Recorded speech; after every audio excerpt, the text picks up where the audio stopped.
Sure.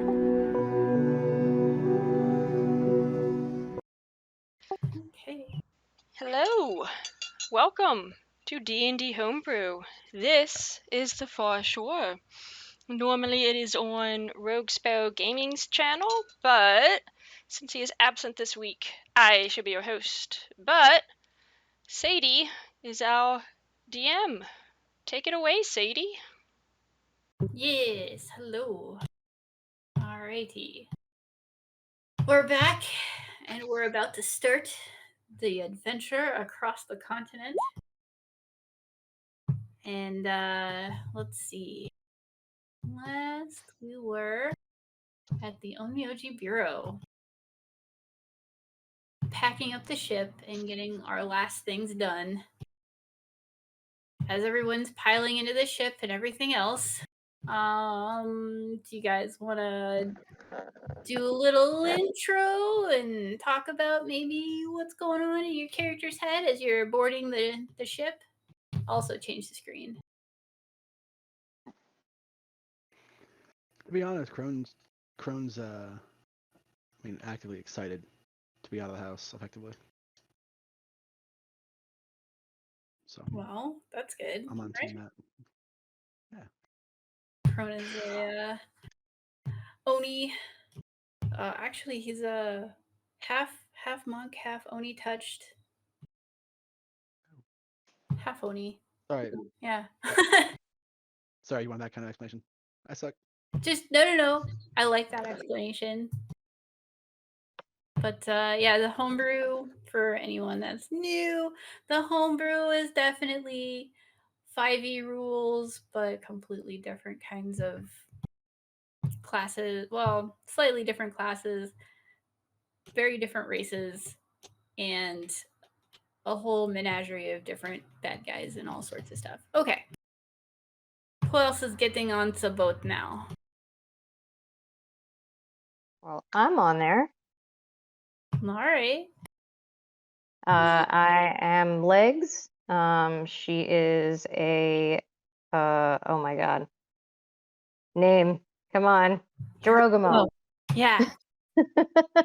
Took me a second. You Had a did few drinks. I apologize. I'm working on it. it. There. No. And it's a bard. It's a bard reskin, right? Is the Jin? Genin, yeah. Yeah, Genin. Technically, And, yeah. Genin is a word. It just means entertainer. So yeah, sort of a funky, cool character there, all spidery and whatnot when she's in her demon form. Spider friend. Yes. She's amazing. And she's kind of nervous right now, being alone with Crow. Kind of got little bit of feels. Doesn't know what the feels are or why or where it's going. Oh boy, that's right. There's a NPC that's on there named Crow, which the party rescued from the big bad guy from the first chapter. That guy's name was Desai. Yeah, he was a dick. Also, I just realized Keiru has sunglasses on. That is amazing. Me too. They look awesome.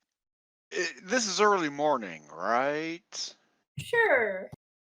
The 80-year-old human woman does not do early morning. She has dragging in the mud and the grass of the bureau a knapsack, which could be loosely considered a sleeping bag that she hastily put in foods, items, pots, pans, spatulas, some lard, a little bit of bacon, about 5 pounds of ball bearings. They're circular. They go in, they come out. Don't worry about it. And God knows what else. She got nipping on the Legs' ever never-ending gin bottle. By gin, it's not the thing that comes up and grants you wishes. It's a thing that comes up and smacks you in the morning when you wake up in the morning, and it's like, oh my God, I have to wear sunglasses. She feebly climbs up onto the ladder, onto our ship, and she stops halfway up the ladder, and she admires the name Ship-faced. Nice. And then she zips on up here and then collapses almost on the human cat thing that we got. I don't know. Mascot? I don't know. And then she Mittens. goes underneath the hood of the thing, and then she just kind of goes back to sleep again. She's waiting for an opportunity to take magic, twist it to her own desires. She is a mana weaver and has the ability to eat magic. When she wakes up, she's snoring. It's Princess Right. Mittens. That's the other NPC, Miss Assistant Captain Princess Fuzzmittens, as the party aptly named her, was a stray that was on the stairs of an old lady's house when they were trying to find her missing Zashiki. Yeah, that. Yeah. She gets it. She Yeah. They were aided by, we're going to just call her Princess Mittens or Princess Fuzzmittens, or just Mittens. We'll just name her Mittens. Mittens is good. So Mittens can be an actual cat. She is a Nekomata, and she is usually found on the shoulder of Crone or walking around the ship. Faced. Ship face, yes. Exactly. Lovely. Beautiful. Yeah, we got the ship out of luck. Mm-hmm. I get that. That's a really good find there. That's better. I mean, it's no bullshit. We do say really nice things to it. All right, next up. Kind of masked kissers. We do have the masked fun. Oh, we are the beautiful people. And Vince, your character is being ushered on board. The Wow. Omuji are pushing you up the ladder. Come on, let's go. We don't have all day. Okay, Kalunt climbs up the ship. There you go. She appears as a young woman. She is also a mana weaver, except she focuses less on the cooking and more on the exploding of things. Yes. And she just appears as a young woman in her 20s with kind of wired black hair and silver blue eyes. Explosive personality. Puns. Like Rapunzel. Oh no. She climbs the ladder. It's thankfully the ladder is not made out of hair. That you know of. And lastly, with us is Daniel. Crap, is it made out of only pubic hair? No. I wouldn't tell you if it So- was. Daniel's kind of nervous, but kind of excited to be on a trip.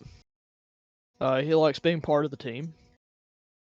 He is a Shinigami, which is to say he's a minor death god or a paladin. And he is a Yukijin.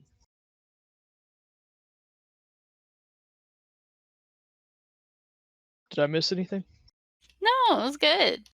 Yukijin are like ice people, usually referred to as Yuki Onna, but that's Snow Lady.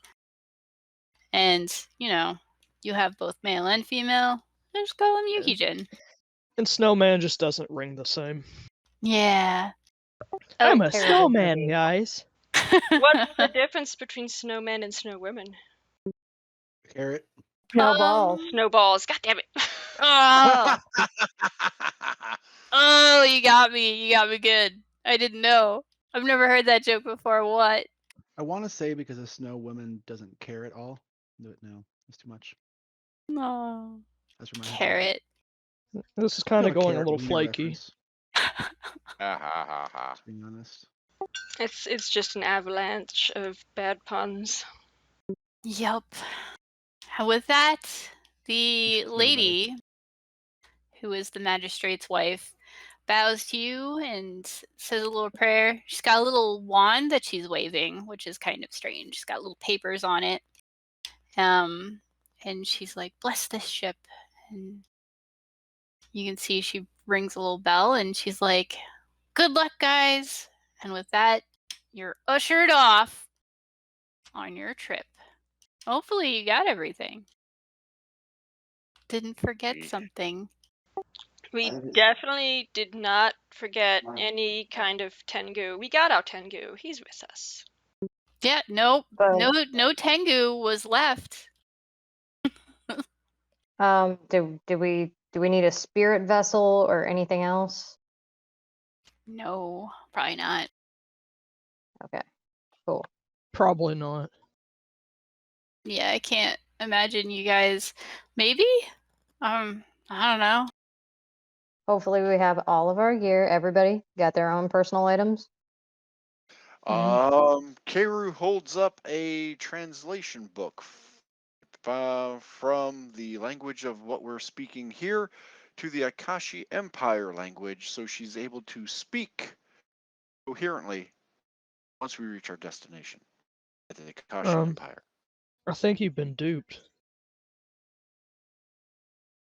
I don't think there's a different language. We all speak Japanese, which by that I mean English. With a sigh of relief, she throws that book overboard. Shoo! Goes back to As somewhere in the distance we hear, "Oh!" Lovely. No, My bad. not my cantaloupes. My cabbages. That's exactly what I was thinking. My cabbages. And then there's dogs barking. Cat hisses. Oh boy. All right, you guys are taking off, which means you're gonna have to do some boat handling. Which, since the boat is alive, it's animal handling. Woo! So, Legs, how do you want to start this? We gotta be really nice to it. So. Yeah. All the sweet nothing. Good ship. You're a nice ship. What a nice ship. What a big, bold couple of sails you have on you. Yes. Don't forget that rudder. Your Look at the master size still... of those rudders. You really gotta kiss its boat. That's my roll to assist. Oh, no good.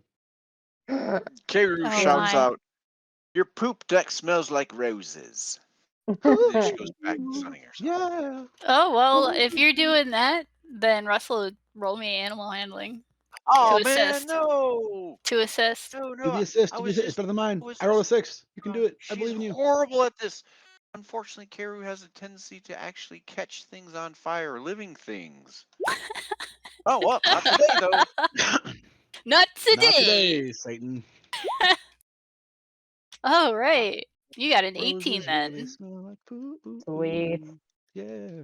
So the first leg of your journey is smooth sailing. You get up to the forest, flying over multiple villages. You can you reminisce about how you were just here not so long ago, when you were just getting together, going after some blood iron ink, and that was weird. Probably reminisce about how Coda was weird then too.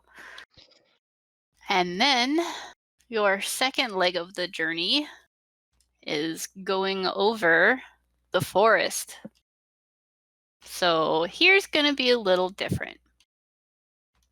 We need perception checks as a group. Oh, no. Okay. I'm bad at those. Ooh, got a good one there. Yeah. Keru lifts up her sunglasses, puts them back down. Kailu doesn't even do that much. That's why Keru hangs out with Kailu. So, with that, you guys do notice that you are sailing over a very deep part of the forest. There's a ton of webs. You can see rather small from your vantage point, but still rather large because you can see them. Spiders looking up at you. This seems so familiar. Yeah, it He does, looks the doesn't it? legs. Friends. Is there Yeah, one man. spider or 5,000?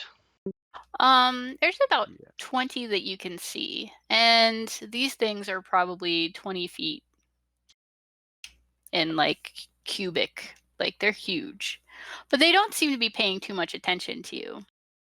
And Pixie Legs notices that there is a rather large something or other in a cocoon. So that's why they're not paying much attention to you. They've already had lunch. Ah, yes. They have feasted. On Yeah. what? Well, not our problem. Crone silently hopes it's a ladybug that they're feasting on. Looks inside the cocoon and thinks, yeah, they probably fucking did that. Daniel's just gonna quietly think about that's not a ladybug, but okay. Crone, Yeah, Crone, it was silent, just the larva of a ladybug. yeah, Crone mutters faint appreciations above and blessings to the spiders below. May the great legs daintily drink forever. Wow. And Uh, all of this reminds you guys that it's lunchtime. Yellow, says Keiru. She stands up. Orange. Orange. Gee. Oh, birds of a feather. Sorry, I missed something. it's okay. Are you pirates? Keiru Lunchtime. waves. Keiru waves. Orange. Keiru waves that away like whiffs of her gray hair. She realizes it's lunchtime by the rise of the sun, and she has come prepared. She immediately heads on over to the makeshift kitchenette. I don't know. Apparently, there's a lot of safety factors to keep the fire from leaping onto the living boat. Whatevs. She fries up sausages and some yakisoba. Some really nice eggs dipped in a little butter sauce, followed up by pastries. Dang. You guys are eating well. However, I'm going to need Shit. one intelligence check and one dexterity check. Don't poison its granny. Daniel? From you, unless you want someone to help you cook as a sous chef, in which they can aid you. I would ask Crow, the forgetful amnesiac winged critter, whom we Oh, are going to the Akashi Empire to find out more of his past from his master's books. Daniel's just gonna put his cooking utensils away. oh no. I mean, you could probably aid too. Keiru nods Sure. at Daniel and says, you got him out. What the hell? Let's use him, kid. But Keiru's full attention is on Crow. Hey, Crow. You know Legs? She is such a sweet and kind and generous person. Always But please, thoughtful. Karu, we've Yes. already gone through this particular song and dance, and Oh. let's just give him a break today. Just today. Crow is staring at you.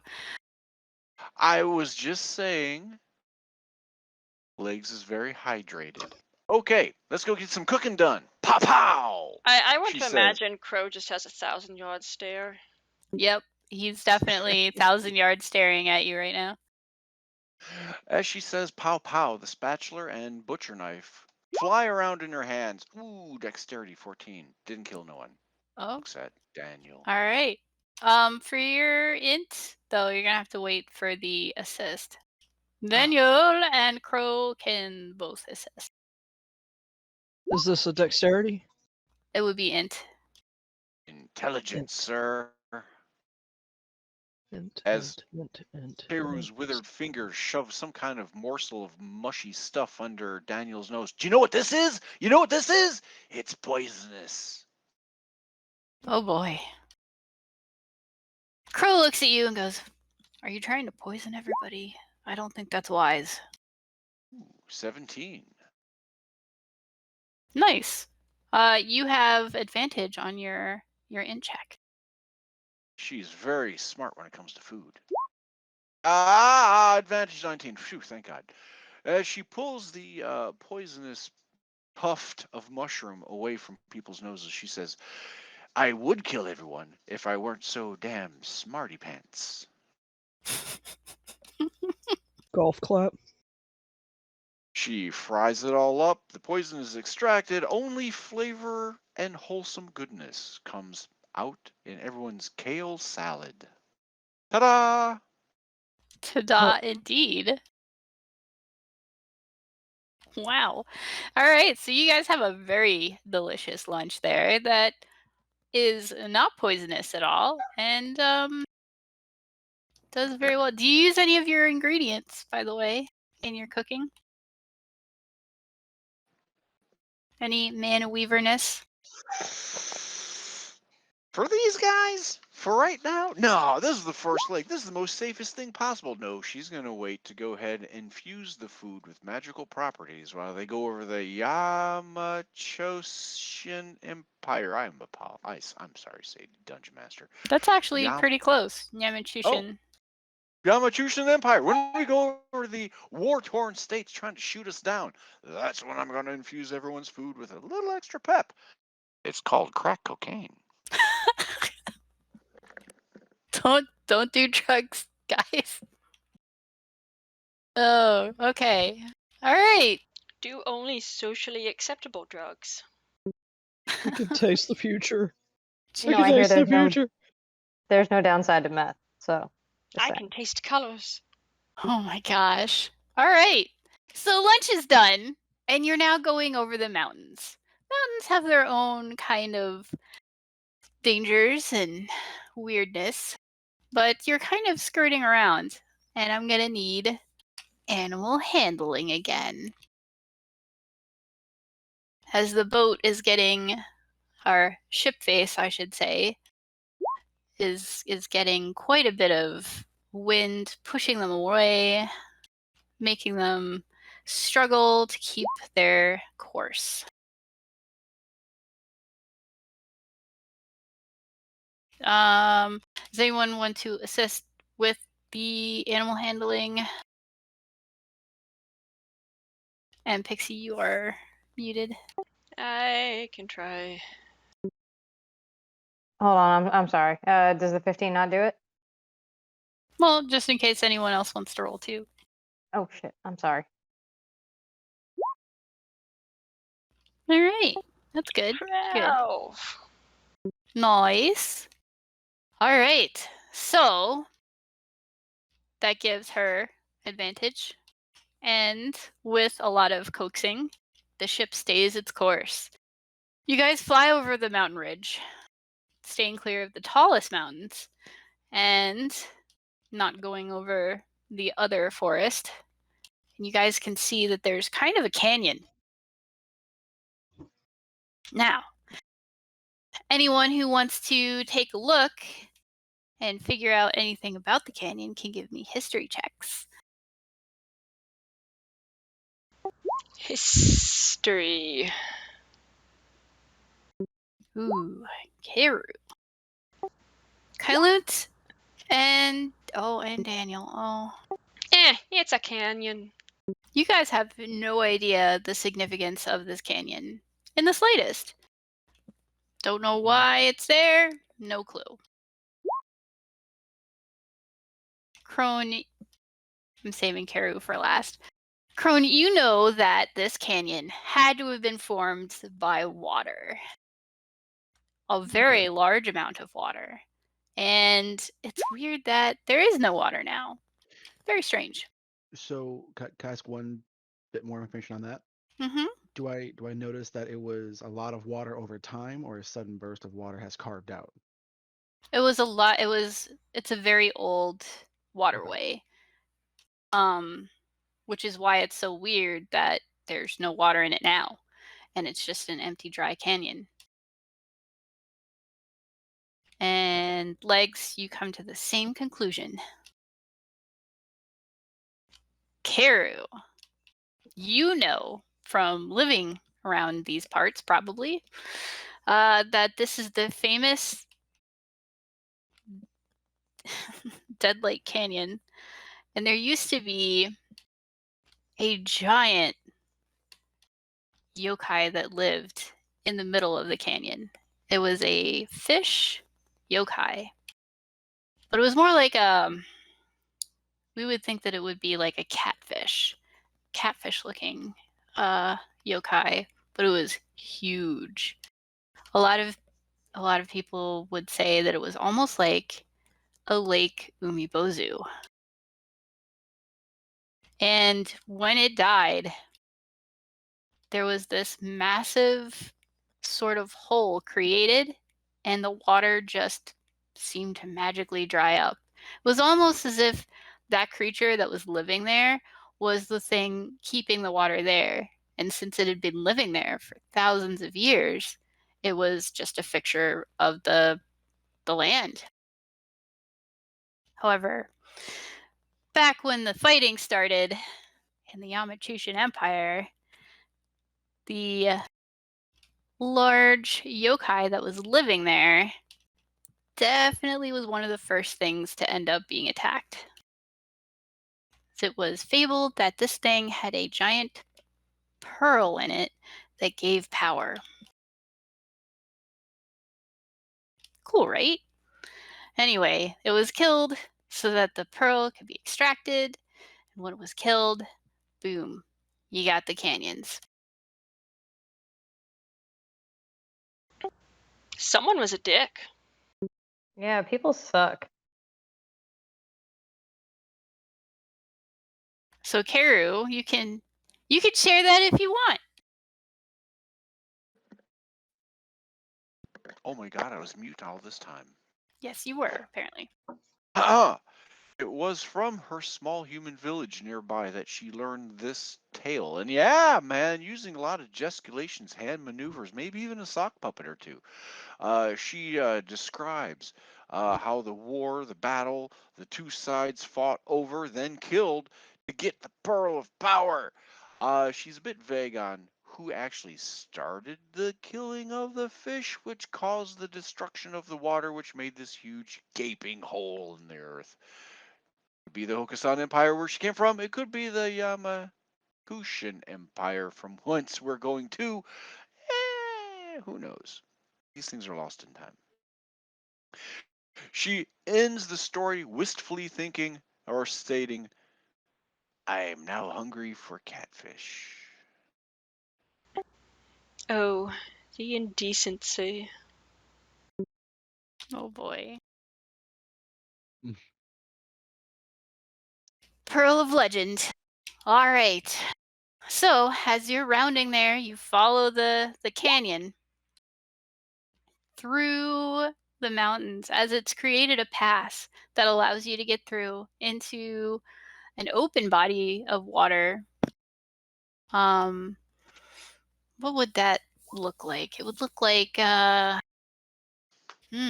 it's a very large river. Not as large as the Amazon, but it's very wide and large for sure. And that's right at that edge of the water is where your first place is to camp. And as you can see, the sun is getting pretty low in the sky. You've got maybe an hour before sunset.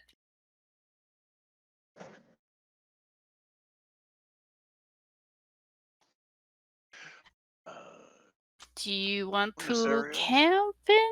I mean, so the canyon has a nice flat area where the water was. And on the sides, it's pretty rocky and kind of treacherous because of the mountains. The canyon definitely carved its way through the mountains. So pretty much the only place to set up camp is going to be in the dried up riverbed that once was where fish were. And Okay. as you get near, yeah? What? I've never asked this before. Sure. It seems obvious. Our ship faced. It can't Mhm. hover at night. It can't stand like a horse. It has can't. to It rest. does hover, but you guys have it full of stuff, Oh, we do. so you Yeah, can't it's really starting stay to get on the ship. Yeah, you're gonna have to like set up camp. There's not really a whole bunch of room to like just sleep on the boat. The deck below is full of stuff, and the stuff on top of the boat, it's just safer to not. Maybe one person could sleep on the boat, and that's pretty much all you can fit comfortably. But the magistrate has sent you with a full pack of camping supplies. Oh. Very nice. Spared no expense. Cool. Karu looks to the wiser people of the party and kind of shrugs. She's good for anything. Alrighty. Crone's totally fine. Crone's so Crone comes across as very confident in his survival skill. Like he's looking around, he's pointing at little spots, kind of nudging Taryn, kind of almost absent-mindedly, but like where he should camp up at. He's really excited for this. So Crone's gonna be happy to go on the ground. Okay. He gets an Hmm. advantage to the first survival check of the day. He does. Nice. So you guys, you fly in and you see a nice open spot. And you also see that giant great mudfish wasn't the only large fish, as you see some of the skeletons or remains of what once used to live there is left behind. And are you guys all on the new screen? Yeah. Yes. Beautiful. Yep. All With that right. awkward, potentially reptilian skull in the top corner looking map, you mean? That one? Fish. That is a fish skull. Yeah, that definitely looks like a A fish likely skull. story. Likely so. Looks kind of like a mud skipper. I was gonna say a lungfish. Mud skipper or blood dipper? Ooh, Just saying, you never know on the far shore. Things get weird. I man. know. it's true, they do. Okay, so are we floating above the ground or do we need to jump off? Is it Yeah, you guys are. The boat What never really truly lands. It'll always be at least 5 feet off the Okay. ground. I actually quit the Cub Scouts when my rank was called Weeblos.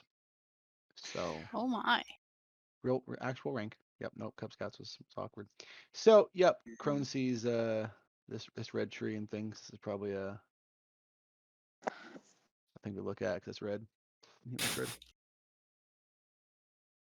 All right. Go with Karu that. dumps herself out.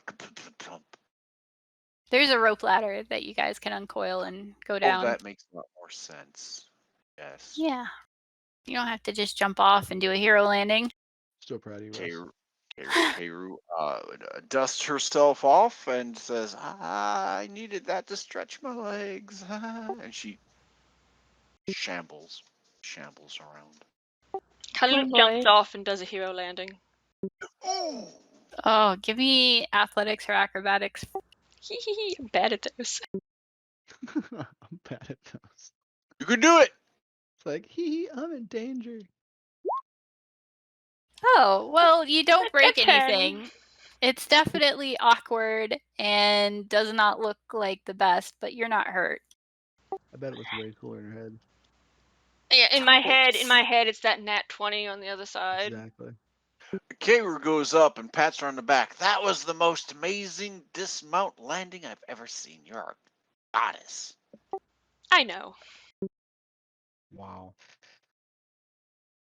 Yeah, I'm just gonna take the Like- ladder. It's like, yeah. sounds good. Our two NPCs are staying on the boat. Mittens is spinning around the wheel pretending that they're the captain of the ship. And you can hear her going, meow, I'm the captain! Meow, forward! And it's Crow amazing. is just kind of like sitting there and being like, I'll just keep watch.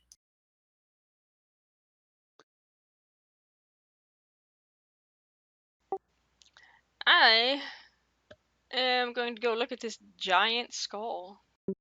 Oh, so the people who want to do looking around of things, just give me perception checks if you're investigating something. If you're looking for the place to put a camp, just you could do survival for checking to see if it's good. Whatever So you guys want I to would- do. I'd probably check that fish skull out with them first and wait Okay. for it all. Because if it's full of, like what I think it's full of, then we aren't going to want to camp anywhere here. But Exactly. I have no idea what you guys could think it's full of. Dust? so Also whatever evil spirit. creature a fish that size would normally eat. Which is Giant still pill bigger than bugs. us. Still bigger than us. I don't know. All right. Ladybugs? So, oh, ladybugs. Crone's super paranoid about it, so he's perceiving very well. Are you joining them, Daniel? Nah, they look like they've got it under control. Love you guys. Alright. Smart man. Alrighty. So, Kailunt and Karu, you get up there and all you see are those sharp teeth, and you're like, oh. She points That at looks one like and a says, fish. No, she points at one and says, this is what's called a stalagmite. No, that's a there you go. stalactite. Ah, Keru smacks her those forehead. things ballerinas wear. Oh my god. Right. And then legs. Legs, you look at it and you're like, oh, there's not a scrap of flesh on this, and it's really dry. This thing must be really old. And you peer inside, you don't see anything. And Crone, when you look at it, you can tell it's been there for at least 100 years. Whoa. It looks like if you were to give it a good thwack on a certain part of it, it probably just crumbled to dust, perhaps. Crone gives it a good thwack. Immediately gives it a good thwack to test that. Thwack. Boom. Oh, all right. Well, a good portion of it starts to disintegrate and it falls in on itself just enough that it keeps its shape for the most part. But if there was anything in there, it's been crushed by fishbone. Keru, with her perception, says, oh, you ruined the cave. That's still act all right. Oh boy. So the fish skull is definitely, there's nothing in it now, as it's collapsed in on itself. I feel You like notice- there was something in it, and now it's not. You notice that the ground that you're walking on, there's not really a whole bunch of footprints. Maybe like little teeny itty bitty footprints. You figure those are probably like lizards. Hey, question. Mm-hmm. So when it broke, the way you worded things, does it mean like there's nothing alive in there, or does it mean that we get to play like dinosaur excavation and brush the bone dust away until we find loot? There's nothing alive in there. I would like to look dinosaur excavation style for loot. Oh, okay. Keru leaves the area. There ain't loot in that cave. All those legs. All right. I would like an investigation check, and then I would also like a percentile.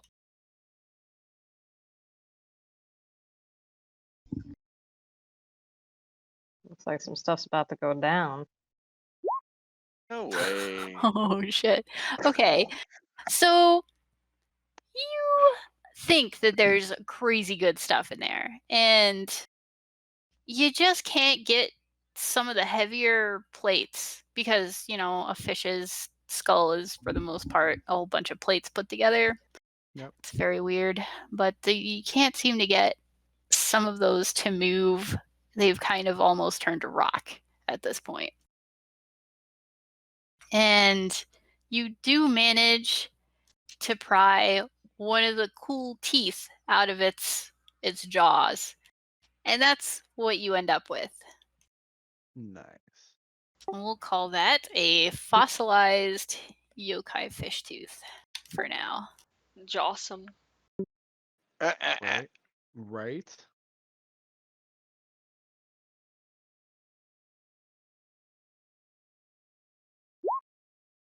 There you go. I could say a thing. I just definitely played my DM's favorites by saying dinosaur. I love it. I'm gonna say the thing. It leaves a loot to be desired. Oh. You are What is on that? fire today.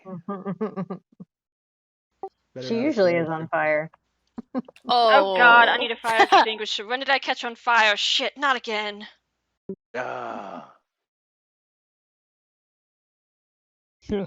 Mozilla. No, actually, Get it? Chrome. It's a Oh, boy. Firefox. Oh no. Oh, we But get that's a that. red panda. No, it's Oh. not. It's a I thought fox. it was a fox. I Mozilla? thought a Firefox was a red panda. Nope. They support the red pandas. Yeah, not quite the same. Burn the foxes, though. Junior paleontologist. So can I investigate this blood red tree? Yes, go ahead. You look at Tell it, me everything. and it's an interesting tree. Very gnarly, jagged bark. But it doesn't have any thorns or anything. It's just kind of just sort of a very dry sort of tree. And it seems to be that the red leaves might just be part of its adaptation for being in sort of a red clay area. Okay. If someone wants to help her with a history, they can get more information. Or you could do a history yourself. There Or we go. nature. You could do nature as well. Is Yeah. it a different time frame or the same time as the fish head digging for me? I feel like Crone would still be digging in the tree as she's doing this, or digging in the skull. Yeah, it's happening pretty much at the same time. Okay, then I'll stop this one. Okay, so Immersion. what do you guys discover with nature and history is that this tree is more native towards the Yamatushan Empire. It thrives in red clay environments, but also thrives in the redder environment. It helps with its ability to blend into the background. And also helps it to survive because it's a mimic to another kind of tree that is actually dangerous. It's a mimic. Attack it. Not that kind of mimic. I thought it looked like the That sounds vampire like tree. something a mimic would say. Yeah, To be honest. it's adapting in that way so that it can survive better. It's an adaptation. Appear like the predator so that others will leave you alone. For some reason, Alrighty, this reminds so- me. I was looking up something else entirely, and I came across this freaking moth that the rings look like two snake heads. Ooh.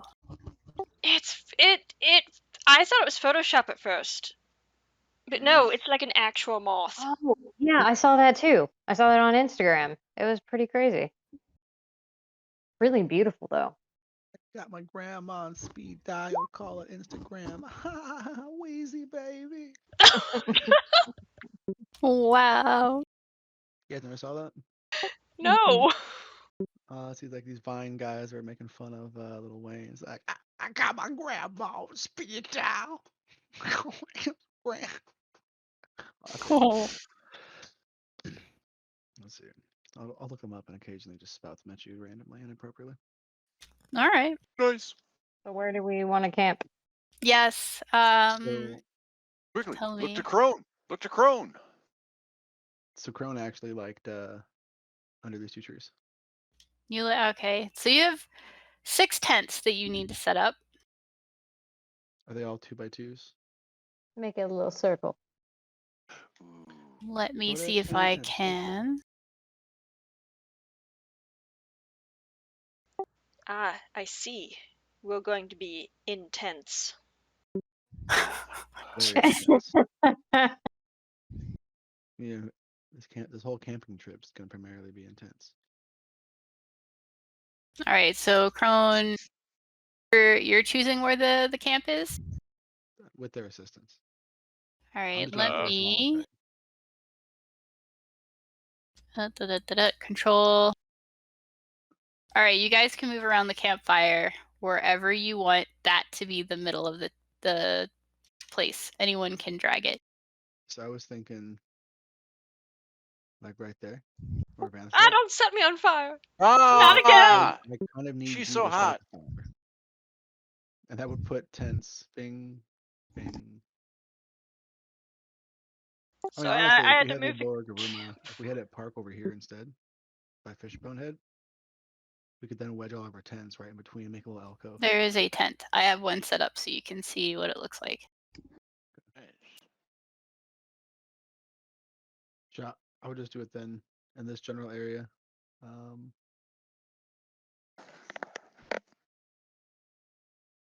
Center it right there. And then 6 of those tents, we'll have them one. Yeah, you got it. I mean, this is. Well, here, you guys can. Unless we can There's move a the tent. boat. Yeah, you just tell me where to move the boat and I will move it. If you move it this way, going a long ways, out where Crone is. Ah, So it's facing from west going toward east. Then we put our campfire here and have everything kind of pocketed inside, so it's all protected. like right there? Ooh, Yeah, but face it one click to being horizontal instead of vertical. Like rotate it 90 degrees. Yeah, rotate. That's Yeah. the word. I can't word today. It's okay. Exactly. The brown arrow is like right where I was thinking. Yeah. So then you have them up there.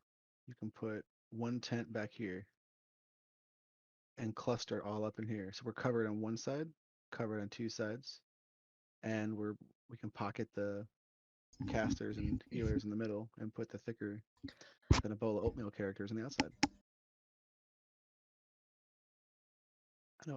I know what I said. Alrighty, giving you each a tent.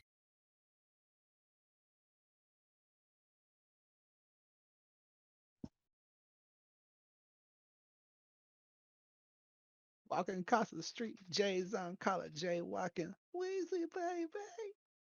So How do I move the tent? Hold on. DM is working. Okay, everyone should have one tent that they can move. yes. Oh, legs, Well- stealing your tent, sorry. So like one there. Go ahead, steal it and put it wherever it's supposed to be. Like, you Campfire have a to the tent you west can here. move too. I do. You The do. campfire's right schmear. All right, well, Can you- everybody gets situated. Oh, that's how I do it. Okay. You can also rotate the tents as well. Yeah. And if you hold down Alt, you can put the tents not on snap to a grid. Mm-hmm. How do you rotate them? When you click on them, there's a little like this light gray, but there's a little stick on the end of the box, the rectangle. And puts this one here. What? What you talking? When you select So them, mine- it's got a little Yeah. tail, and you Yeah. grab the tail and you can swing it around. Ah, there we go. There we go. Yeah. That sounds like an instructional video for salsa dancing. Mm. Salsa.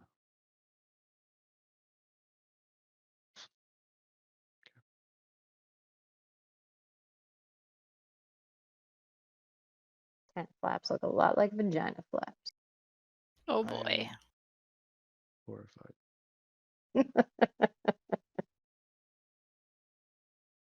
So that looks like what you guys want, right? Nice. I'll tell camp stories. You just work here. Is that where you want it? Yeah? Yeah. Looks pretty good, guys. Yeah, I think I'm good. Get it? Because we're the good guys? Yeah. There we go. The good sucks. Yeah. Suck it good. Well, okay, that's one way, I guess, to look at it.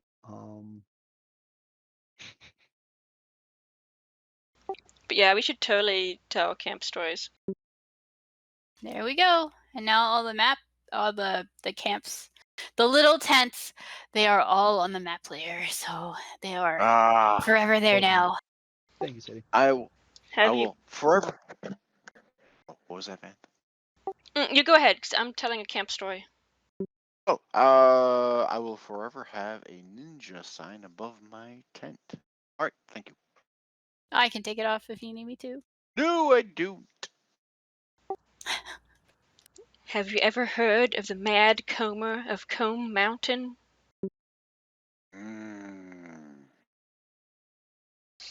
He's got combs for hands. Oh, terrifying. So, as you guys are setting up camp, it's getting a little darker. Sun is starting to set. You guys all have your camp set up. And Karu, you know it's dinner time. Also, no one mentioned Candlejack. Can Crone tell a scary story from the pits of hell? Sure. All right, guys. So Crone gets really serious in this one. He goes, "All right. I want you to imagine you're with all your friends, and you've all had a great night. You finally decide that you're gonna order food, and you're like, great. The one friend says, well, I want a cheese pizza with stuffed crust. Next one says, I want a pepperoni pizza with no sauce underneath. And the other friend says, I need a pineapple pizza with green peppers but no cheese. And another friend says, I need a gluten-free crustless pizza in a bowl. And they all decide on different pizzas. And you all think that's great. And then they say, we're going to pay 6 different ways. And you're like, yes, who's going to order it? And they all look to you and say, I thought you were. Dun, dun, dun. That's scary. My cat just went. Oh no. How do I message the GM? Meanwhile, while listening to the riveting story of our half-onai, Kiru whips up some chicken katsu, Japanese cuisine called yashuku, which refers to the Western dishes. A crispy Nice. chicken cutlet inspired by schnitzel that uses panko breadcrumbs and is fried in oil instead of butter. Katsu is short for katsuretsu, which is the pronunciation of cutlet. And as dessert, pineapple upside down cake. That's my favorite cake. I have it True written story. down. I write down a lot of notes. Especially about you, Daniel. You you definitely can recruit people to help you make that for the team, and you can also choose to try to infuse it if you want with stuff. Considering that's your class. Do you want to get do you want to grab help or All right, let me ask the Dungeon Master this. I'm looking at my flaws, my character flaws. I'm never satisfied with anyone else's cooking or brew and often criticize each meal, sometimes even ones that I make. Would this come to play in this trial, or Karu's like all up on herself? She's a really nice person, except when it comes to food, she may be a bit. Well, it might come to play if they don't do well when they're aiding you, because it's going to be stuff like chopping up vegetables. Okay, all right. It's not going to be All right. actual cooking, because that's what you would be doing. In any other profession, she'd be like, "Oh, that's fine," because she makes mistakes all the time, as you may have noticed. But when it comes to cooking, if these my fellow companions, whom I love and respect, do not come up to my standards, she will hit them with a rolling pin. Sorry.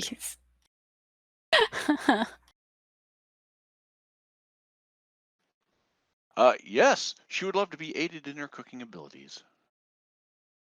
All right. Who wants to help? Who's helping with the cooking? If you fail, you get hit. I'm in. I'm durable. Done. All right. I feel like I'm paying penance to Russell still from 2 games ago. Wow, you're gonna need a dexterity check. Oh, I'm good at that. Okay, thank goodness. Okay, I'm sorry. Right now? Yes. Check not save. So that would be just that. Cool. Yep. Okay. Not bad. Not bad. She nods. Passable. Yeah. Mm-hmm. Passable. And you get advantage on your cooking, which is gonna require a Cooking dexterity. utensils. Oh, 17. or that, yeah, nice. Very nice. How many chefs baked their victim into pies? Did you want to add any of your special ingredients? I added some of those into my coffee one time. Good combination. Like Sweetie Todd. We are heading into dangerous territory tomorrow. We need a really good night's rest. Okay, Dungeon Master, what can I do to get these guys a good night's rest? I Um, mean, we should probably have a watch. Yeah, we should definitely establish who's going to do first watch so they Not eat a- last. Yeah, Crone can go the longest, or one of the longest at least. He doesn't take any spell slots. right. Any of the meat and stuff that you've collected from past enemies has been keeping in your bag of repose. Oops, sorry, my bad. Okay. So any of the stuff that you've gathered, you could throw in there to try and infuse the meal with something that could help your party. Right? Yes. Yeah.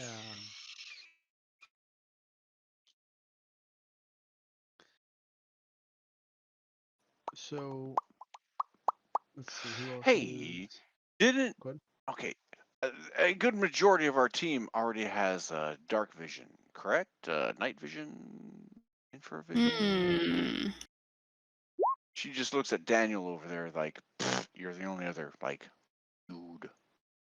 Yep, you do. Okay, well, we do have these eyeballs of, I believe, frogs that saw in the dark. So cooking that on up and making a brew, which gives you night vision, ain't gonna help out a whole bunch. Crone doesn't have any see in the dark ability. Done. Crone All or right. Daniel or you. So that's 3 out of 5. Crone's down to hold up 4 of the hours. I will more than Watch. happily sleep through all this. But the stew is invigorating night watch. It's a little bit of lizards from various desert sceneries, like the footprints we've got around here, eyeballs from the bag of repose from our ex-victims, of whom's dark vision abilities I'm taking away. Anyone who eats a stew has night vision. Yes? No? Is that good?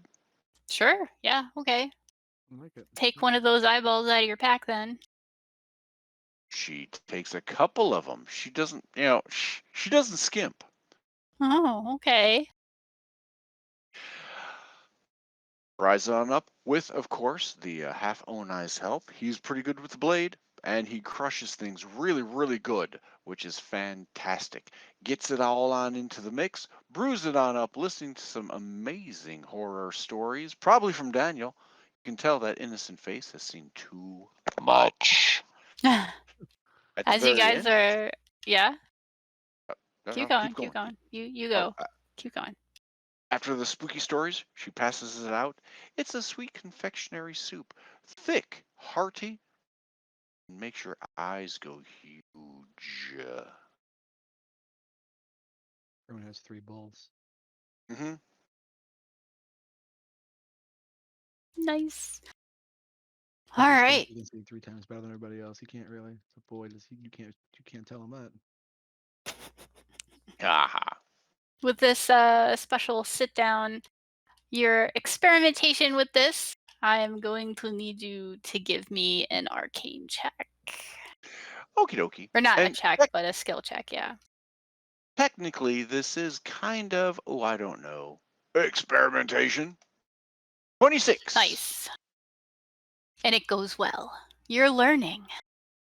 You're learning a lot. All right, so you guys eat the meal, and all of you now have a sated attribute to you, which lasts for 2 hours, I'm going to say, that gives you dark vision.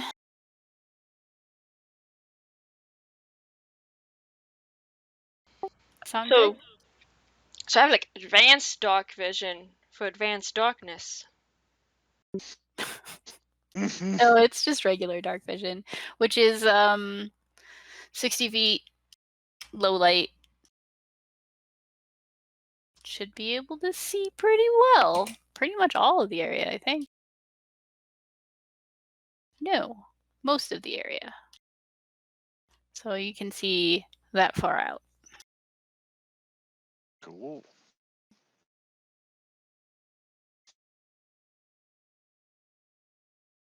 Nice. All right. And while you guys are telling your scary stories, and Crone talks about his killer pizza, you Just the see idea of having to order all the complex orders gives people just horror. Oh, so bad. you see something moving behind you guys as a very animated giant pizza monster shows Hello? up and smells quite delicious. Uh-oh. Sorry, guys. Is- I put in too Is it much just a LSD. slice, or is it like just a piece of pizza? Like the whole pie or slice? It's the whole pie with animated cheese legs. Okay. And Sorry. its mouth is very cheesy with cheese teeth, and its eyes are pepperoni, and it's going roar. Blah, blah, blah, blah, blah. Oh wow, that is the end. Okay. Keru It's freaks the out. final boss. Keru shouts out, is anyone else seeing this? Is anyone else seeing this? No, and you're not either. Her eyes are wide. What do you guys do? It's just standing at the edge of the tents going roar, blah, blah, blah, blah, blah, blah. It's not trying to come in. Well, it can't. The tents are kind of in the way.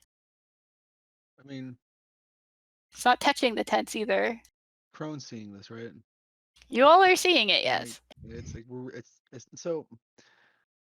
I guess I need to check for this. Does it look like bullshit? Like, I guess the question. Like, does it look realistic? Is it? If I You're gonna take a have stare to at it- give me either an insight or perception or something. Yeah, I'll that's roll why I for rolled insight. +6 ain't doing squat today. Ooh. Well, legs. You definitely.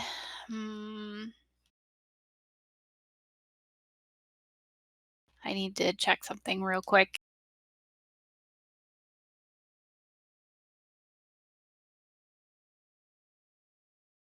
Yeah, legs. You can tell. Mhm. You can tell that this appears to be shimmery. It might not actually be there.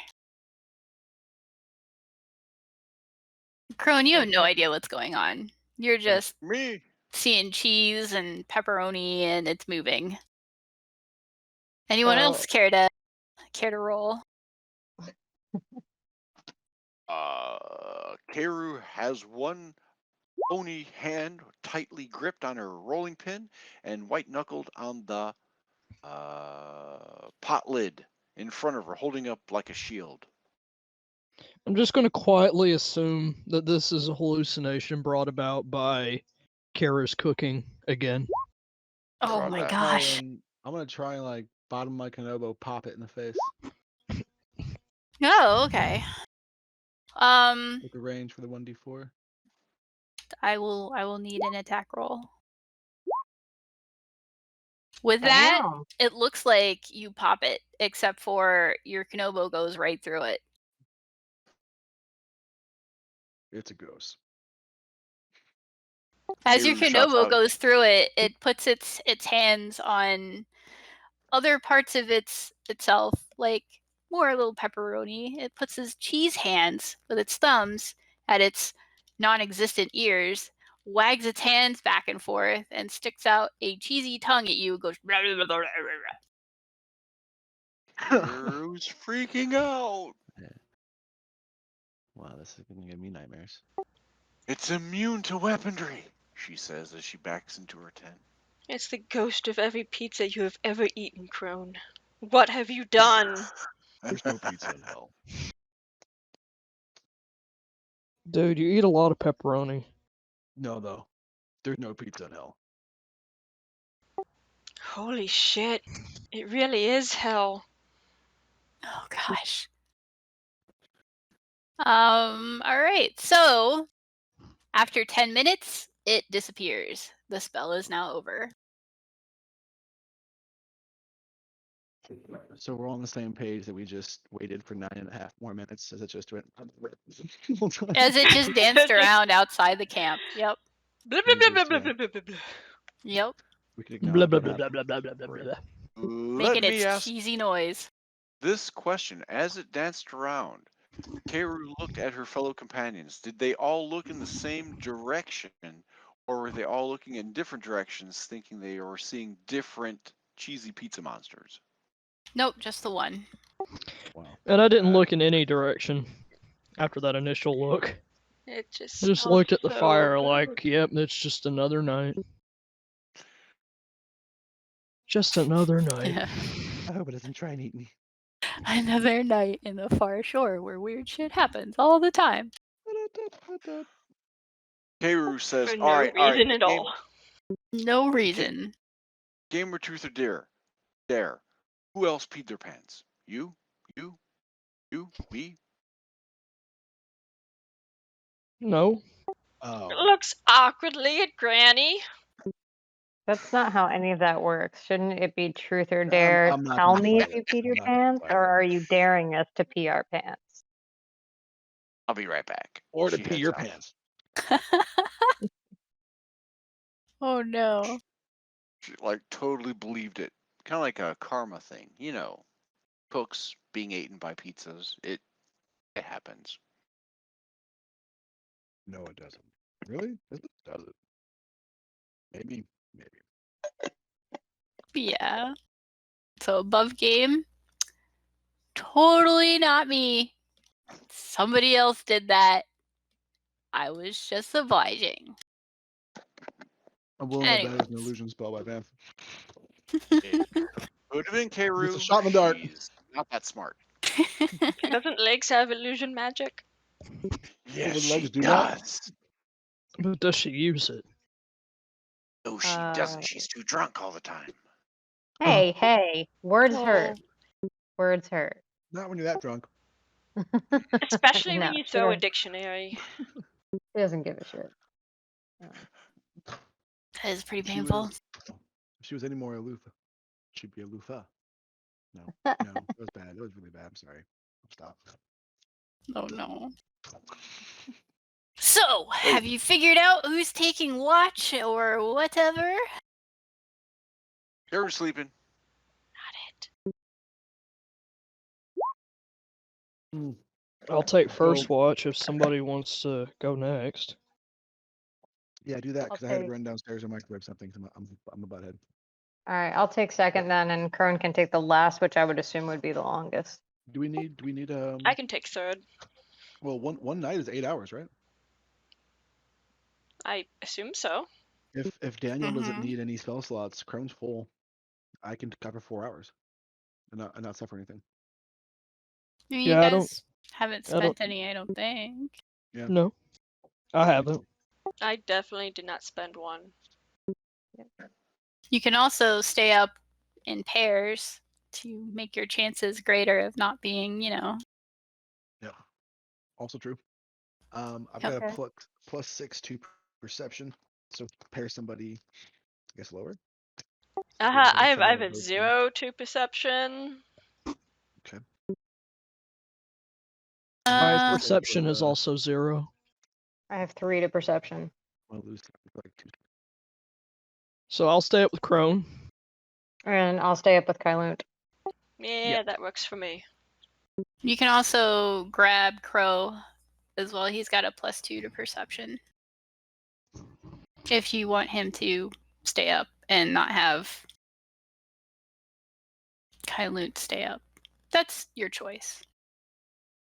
Oh, jeepers. I'm back in this now. So, Can you feel? Oh. All right. Well, I mean, he could Daniel and Crow, and then Crone and Legs if you wanted to. I mean, it's up to you guys. Ah, we should totally pick Crow with legs. Oh my god. but then, what if like we got snuck up on because they were making kissy face? They're not going to No! be making kissy face. Let's be honest. I don't think they'd be doing that. Nat 20, I mean, He's going to make scared out of his mind face. He's gonna roll in that 20 perception, and what he's gonna perceive is that intense gaze from across the campfire. Cue the Russell storytelling. It was at that time he realized his whole life he had loved her. Oh boy. I think at this moment, since people do have to do things like use the bathroom and warm stuff Right. up or something, we can take a 10-minute 9-minute break and come back What at the 9:30. hell? I just got back. Oh Me man. too, I didn't buddy. even know you were gone. I'm sorry. We're You sorry. can think Oh. about your 50 Shades of Grey passage you want to read at the Okay. campfire. no. Whatever I do, it's gonna end with, and that's how the mountains were created. Oh boy. All right, Alright. take a break. BRBs. Through, Yeah, through see you tec- guys back at 9:30. through tectonic upheaval? Yes. Ah, Yes, Van. That is exactly. No. Okay, I'm gonna take us to a BRB screen.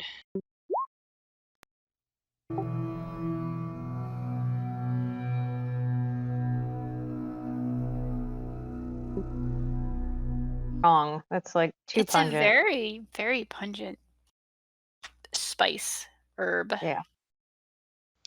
Go back.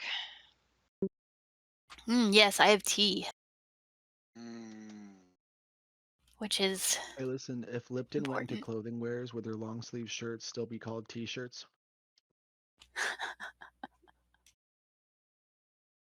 I don't even know. What I do know is I need your final who is staying up for what when. So Crow will stay there's up first with somebody else with a low survival score. okay. So first up is Crone and Who are the 4 staying up? There's myself, there's Daniel, there's potentially it's either last time we talked it was either Kylunt or Crow. okay. Who has more I mean, perception? Crow has more perception than I do. I think he has like +2. I have nothing. Okay. Not goose egg. So you want to put Daniel with Crow? And since I already have advantage, they wouldn't give me anything. No, that's survival. Sorry. Can I roll survival? Or- Yeah, you could roll a perception or survival. Okay. So I've got advantage with +6. So the other 4 hours, you guys can do whatever you want. I get the first half. We good. He I does hope- not have survival. So you're staying up by yourself? I can, yeah. If the group's fine with that. I mean, I don't know what it would add. Above game. Mhm. You guys good with that? Yes, absolutely. Yep. Night you go. Crone, be careful of the pizza monster. Bye, see ya. Zip. Crone, he saw no pizza monsters.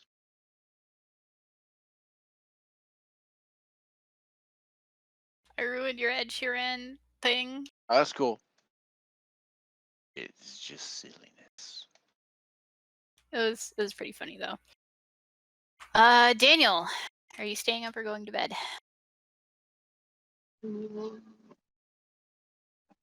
Daniel? Hello? I'll stay up for emotional support. All right. So you two are sitting at the fire.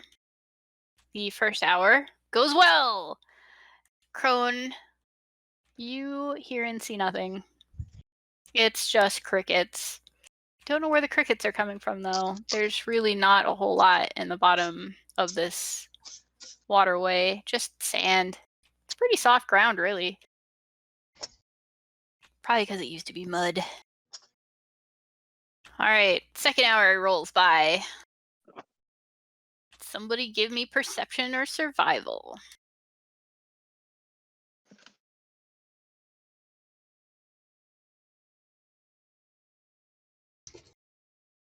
Crone or Daniel? Yes, very nice. All right. Second hour, still nothing. You see nothing, hear nothing, and you can tell that nature's being nature. You don't hear any kind of skittering or anything like that. All is clear. Third hour. You guys can be doing stuff or having a talk while this is happening too. You, again, hear nothing and see nothing. And your last hour. There we go again. Nice. Crone just says silently, "I am one with nature." nature. You hear the trees rustling. You hear some skittering, but it's not really close to you guys. Potentially on the cliff, perhaps. But it's far away and very small. You don't really hear anything. It's all quiet. And now you have to change the guard. Well, that was a good talk, Crone.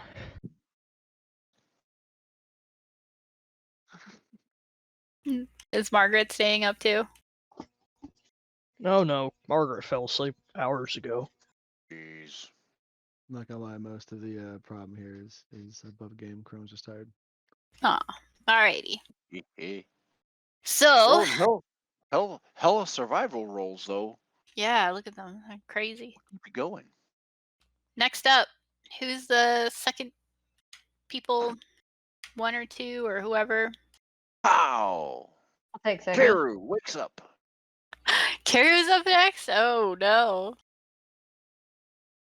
For some Her eyes reason, are Karu has woken up, and so has Legs. I don't know probably if you because guys. of urinary tract infection. Oh, gross. All right. And yet strangely useful when it comes to posting watch. Having to pee every few minutes. That's right. Yes. I'm so glad I've boy. never had one of those. Kylun and Crow, you are still asleep. And Crone, you also fall asleep. It is now the girl's turn. Hello. Are you going to tell them about the skittering? Crone knew the skittering wasn't a problem. Okay. What the hell? All Well, right. Okay, You that. can do perception, or survival, or insight. I mean, perception. Yeah. Wow, they are all equally horrible. Can I aid our bard? Who's witty Yes. and intelligent. With insight. Yeah, I got 13. No, you got a 21. Legs, you hear off in the distance a screech owl. It freaks you out for a second, but you're pretty sure it's just a screech owl and not some child screaming bloody murder. Oh God. Not a screech owl yokai. Oh my god, have you ever heard a rabbit get caught by any sort of raptor? No. Yeah. Oh god, those They things scream. scream.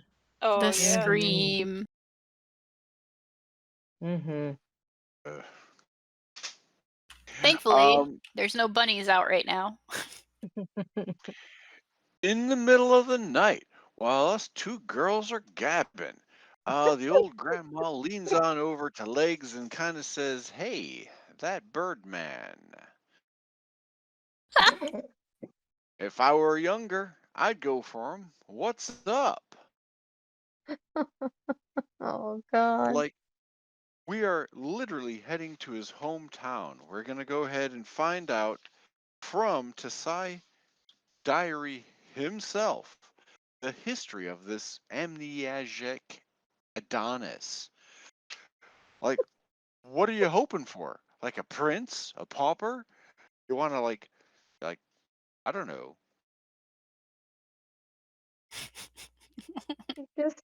He just seems lonely and sad, and I'm kind of lonely and sad. But you're like awesome, lonely and sad. He's a bit of a robotic freakish, lonely and sad. What happens if Hey. we find out? What happens if we find out that he's some kind of axe murderer, but then was wiped? If he's an axe murderer, I can handle him. Wait Oh, a minute. He was hello. technically enslaved by Tasai, so who Yes. technically was like an axe murderer. A Because robotic axe murderer. Okay, hey, everything's looking thumbs up on that one. Good oh one. Yay. no. Oh no. If I you mean, need any, if you need any help, dearie, says the old woman, holding your fingernailed hands. How long are your fingernails on Legs? Does she even care? they're mild, they're lightly, they're very well kept, but short. Oh, okay. As she holds her hands in hers, because it's probably chilly out there, she says, "Well, as you know, we've worked miracles with our snow person." Yuki-jin. With our Non-gendered snow person. Yuki-jin, our snow person, Yuki-jin, and the Captain Mari. So if you need any help in the areas of love, you just turn right here to Granny. Oh, gotta go pee again. One moment. Legs' face is beet red. All Oh right. my goodness.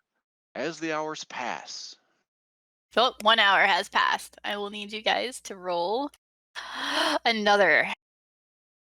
And you can aid Karu. I will aid Legs with an Oh, 18. thank you. That's a good aid. Nice. All the You know Russell. He's always known for his aids. Know it. He's got They're always Kool-Aids. helping. Legs. Everything seems calm, but you're starting to hear a bunch of skittering off into the distance. Okay. Can I tell which direction it's coming from? Yes. Behind the camp. Over. In this corner. All right. I am going to go about this far and see if I can see anything. All right, so you are there, and because of your nature, you can kind of recognize what that noise is. Uh-oh. But you still don't see anything yet. You still would have to get a little closer. Because it's definitely on the ledge, which is pretty far away. Okay. About there. Oh wow, it's really out there. Yeah, it's far. Okay. Yeah, I'm not going out there. At that moment, much like in all horror movies, from unknown behind you, Karu says, "What's going on, Chief?" Oh my god. Kairu, no. Out clear in the your distance. throat or something. Don't worry, I got these eyes. I can see in the dark. Jesus. She looks around blankly. Yeah, you see the wall that goes up to the canyon part. You don't really see anything beyond that because it's just too far. Don't worry about it. There's a wall. It's a canyon. We're fine. I'm gonna eat marshmallows. Famous last words. I'm gonna go eat marshmallows. I'm pretty sure that's what Custard said. Right? Yeah. Okay, so hour 2 has passed. Do you retreat back to camp or? Nope. Staying right where I is. Oh I'm keeping boy. direct line of sight to her and staying warm. It's cold out there. True. All right, give me another perception roll, or survival or instinct or insight. Mm. Oh God, I need to stop. Oh, these Oh we're my. awful. They just keep getting progressively worse. You just give her advantage, but even with advantage, 13. You hear the skitters. They're getting louder.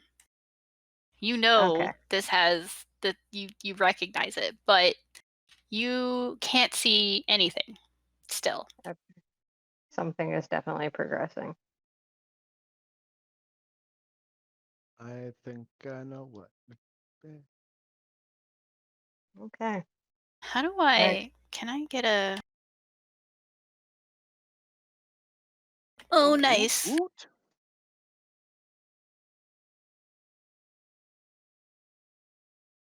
1 second, guys. Mhm.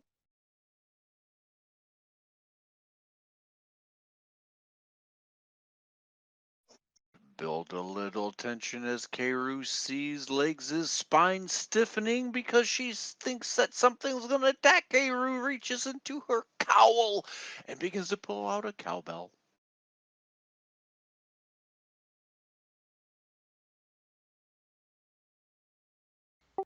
Cowabunga, dude.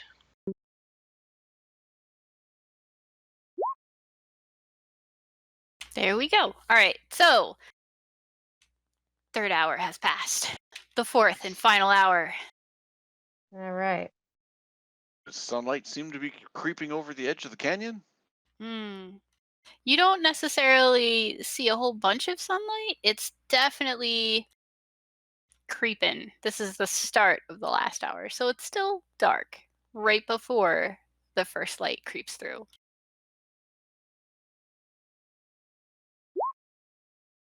Ooh, nice. Yeah. How about Very now? nice. Yep. With that, you're sure of it. You can hear those legs skittering right on the edge of the canyon. Okay. And you definitely feel a sense of danger. Okay. Alerting the rest of the peeps. I wake up my fellow Mana Weaver. Guys. Yeah, 5 more minutes. Guys. Spiders. What? Spiders. Oh, crap. Large spiders. Yeah, 5 more minutes. In 5 more minutes, you'll be dead. And then leaves and wakes up the Half-Onai. Daniel, we got to pack up. Pack. Ooh. Hurry up. We have to Now pack up. wish I could take that ninja symbol off my tent, for I am no longer hidden in sleep. Kairu stands watch out. Maybe. She starts kicking the Half-Onai. Crone! Crone! Crone! Crone! It is Yeah. fun to kick you. It is so fun. I forgot why I was starting this. Oh no. Daniel's so you up guys, and he's wadding up his tent as best as he can. you guys Just are like- definitely up, but you don't have a whole lot of time to do anything as you notice there are spiders. The bottom edge of the canyon moving towards you guys. in a pincer attack. Quickly, over her shoulder, Karu looks at Legs. We're the worst lookouts ever. No way! You guys saw them and had enough time to wake Yeah. everybody up. Yeah, we totally spotted them. We just didn't do anything about it. Yeah, It's okay. yeah. Fine. Okay, that's cool. It's super cool. It's okay. Wait, they keep moving on us. They keep moving on us. These spiders on the right are now down the canyon wall.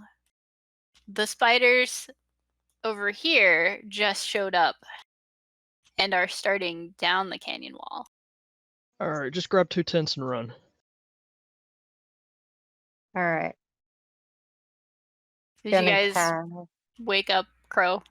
I don't know Oh, if you did or yeah. not. Oh, No, oops. we probably should. Poor Crow. I just leave them there. You guys need to Hey, he can fly. roll initiative. Oh, That's no. what I was thinking. We're gonna be in combat. I'm thinking I'm going to follow Daniel's advice. Pull a Dutch exit. I don't know what that is, but yes. I don't know what that is either. For sure means retreat. Mm-hmm. I call it a French exit. But the Mm-hmm. Dutch at least know better to run. The French just stand there and say sorry. No, those are Canadians. French just wave white flags. Oh. Well, at least Canadians weren't bad, but All very Karu, nice. I am going slow because you were kicking me, and you are going slow because of karma.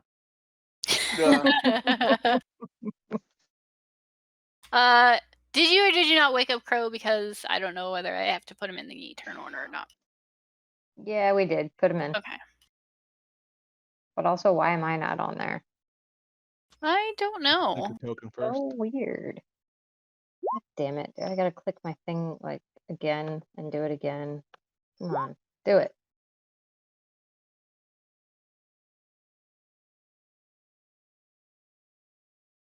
Computer hates me.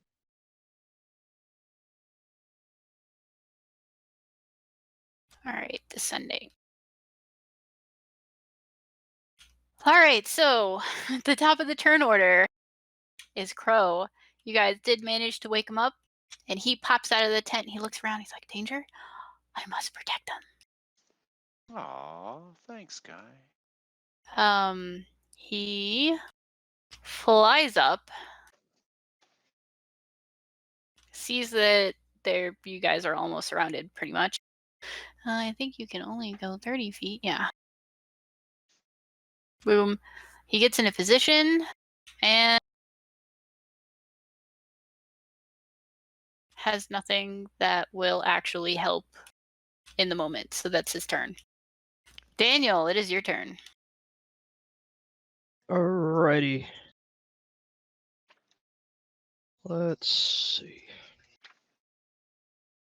I don't think that I am in any position really to attack anything. So I am going to hold my action, I suppose. You have to hold your action. It's basically you have a trigger, a target and a trigger for a thing that you do. So it's like, when this happens, then I do this. Okay. Remember, it's been a minute since we played. So remember, there's movement, action, and bonus action. Yeah.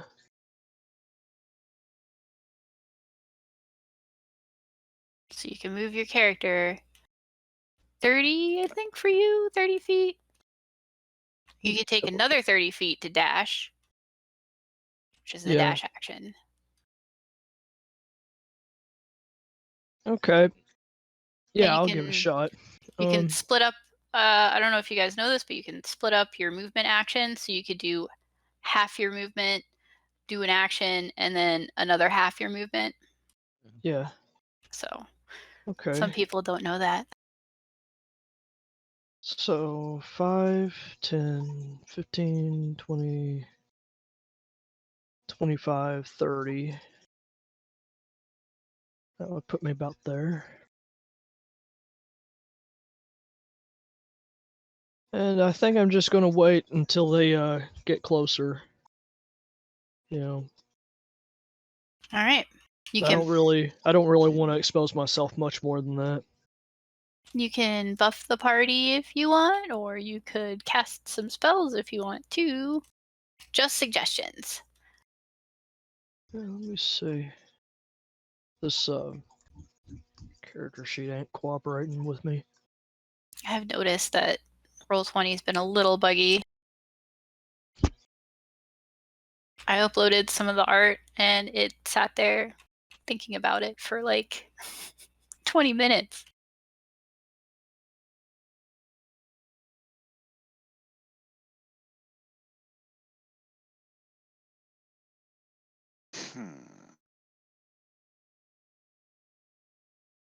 Okay, I'm going to use my shield and I'm going to cast Bless.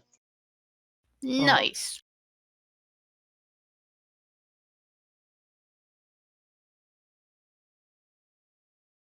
With shield in hand, you feel this presence in your mind. It's raring to go and extremely gung-ho. It's hyped. It's like, yeah, we're doing this. We're doing this now. And with that, you feel a surge of magic pulse through you, and you feel that it casts Bless. Okay, and Bless up to 3 creatures. So I'm going to bless Keru, I'm going to bless Crone, and I'm going to bless Yay. Kylunt.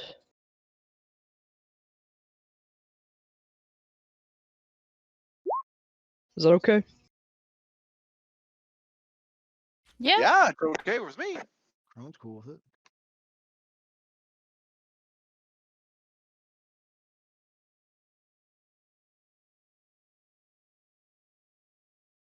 There you go. Haha. Is that your turn? Yep, that's it. No, I'm sorry, Kylunt. Would I know if these spiders have any kind of natural predators or something they're afraid of? Ooh, nice. Roll me a history or a nature check. You can do this as a bonus action.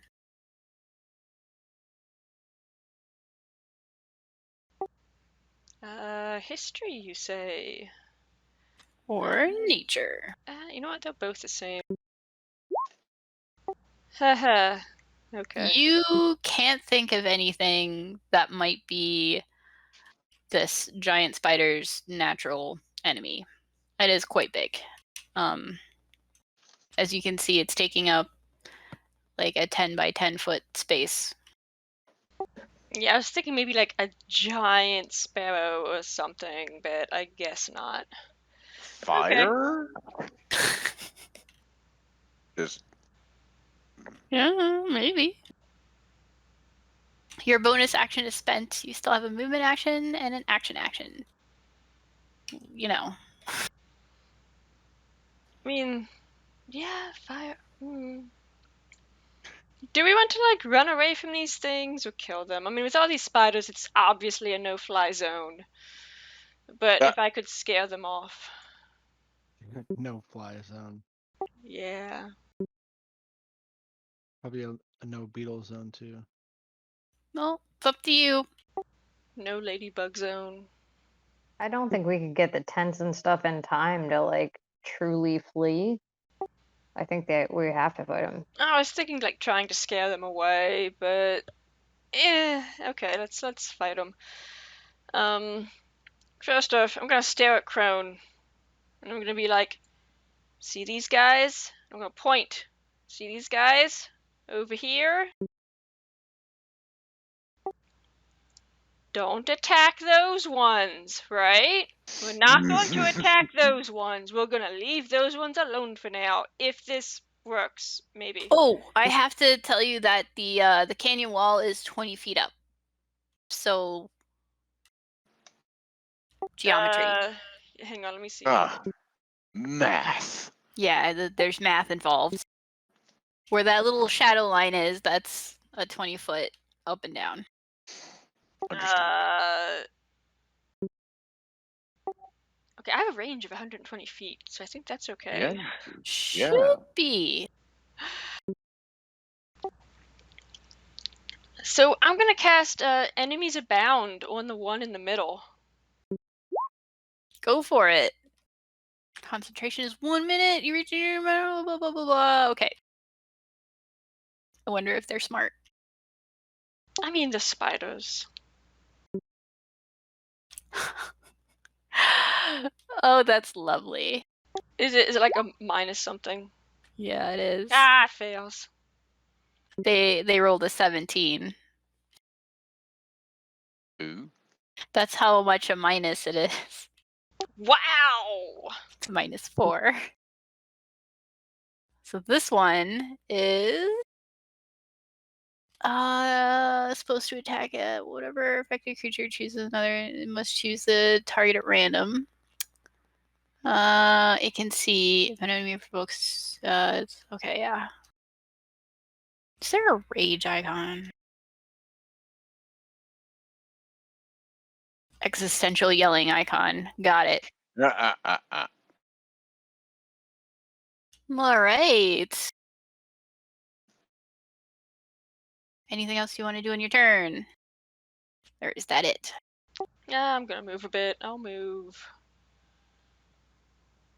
Yeah, I'll move there for now. That's good. Legs, you're up. Okay. So Alright. I am going to cast Enlarge Reduce on Crone. Booyah. And I'm gonna back it up to about nya. And before I leave Crone's side there, I am going to okay. Yeah, talk about Roll20 being buggy. Do what I want, character sheet. Come on. You can do a little character sheet. Ah, there it is. I'm going to give him Gin Inspiration, so that's 1d8 that you can add to your roll. You got 10 minutes to do so. I'm going to say you can get it, buddy. Go get it. And that's it for me. Nice. I'm going to make that a trophy cup is your inspiration. All right, sweet. It is the spider's turns. I don't like how you said that.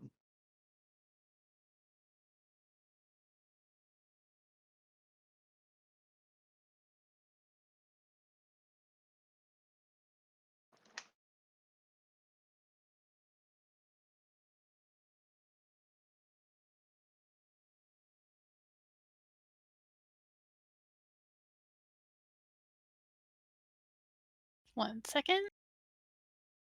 20 feet, so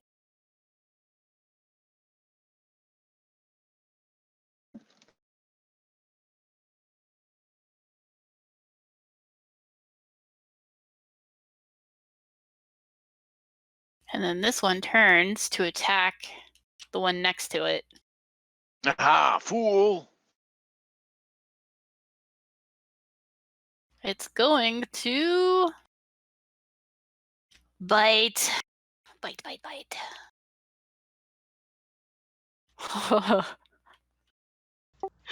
It's it nat 20 bited its companion. I love it. It bit its companion and it's +1 piercing 5. I don't know. All right, so it must make a con saving throw. Wait, but it's got a damage resistance to poison damage, so it halves the poison damage. I'm going to say that it gets 2... if I just use Roll20's thing, I'll say it does 5 damage plus 7 poison damage, which means it does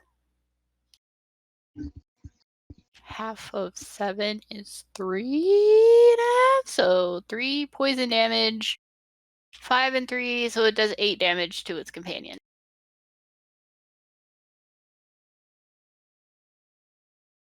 -8. The other spider makes a shrieky noise and looks very confused as to what on earth had just happened. It's Fight! you can hear like insecty noises, little skittery. I don't know how to explain it. Use your fingernails. Use your fingernails. Hissing noises as it shrieks at its partner, or other spider, and the other spider is not responding to any of its, "Hey, what are you doing? Why would you do that?" So this one's angry at this one. This one's just oblivious because he's having an existential crisis of some sort. All right, Crone, it's your turn. Okay, so You're big and bad. Let's do this. now just to clarify, these are the ones that are hurting themselves over here, right? Nope, it's this one. Attack this one. Okay. I'll make sure I was in the right boat there. I'm gonna delicately make my clambering way over here after starting rage. It's been a while, forgive me. I'm raged. That's my bonus. I run over, boom, boom, boom, boom, boom. I'm gonna prayer beats out. Okay. Yeah, so I'm gonna swing once for the first attack. 20. That hits. Kaboomy. Alrighty. You Um, have the plus from enlarge. I'm going to spend a key point in a moment. Sorry. You said +1 from that, you said? No, it's 1d4 more damage from enlarge reduce. Okay. I can go on one time. I apologize. Cool. 2. All right, so you're at 11 damage. I think we're also at +2 for rage. Oh yeah. Okay, so then 13 damage. Cool. Second hit. That hits. Cool. So plus a total of 1d4. Okay, so I had 3 of that. That's 11. And then I get an unarmed strike, which is a 1d for my table. I think it's 1d6.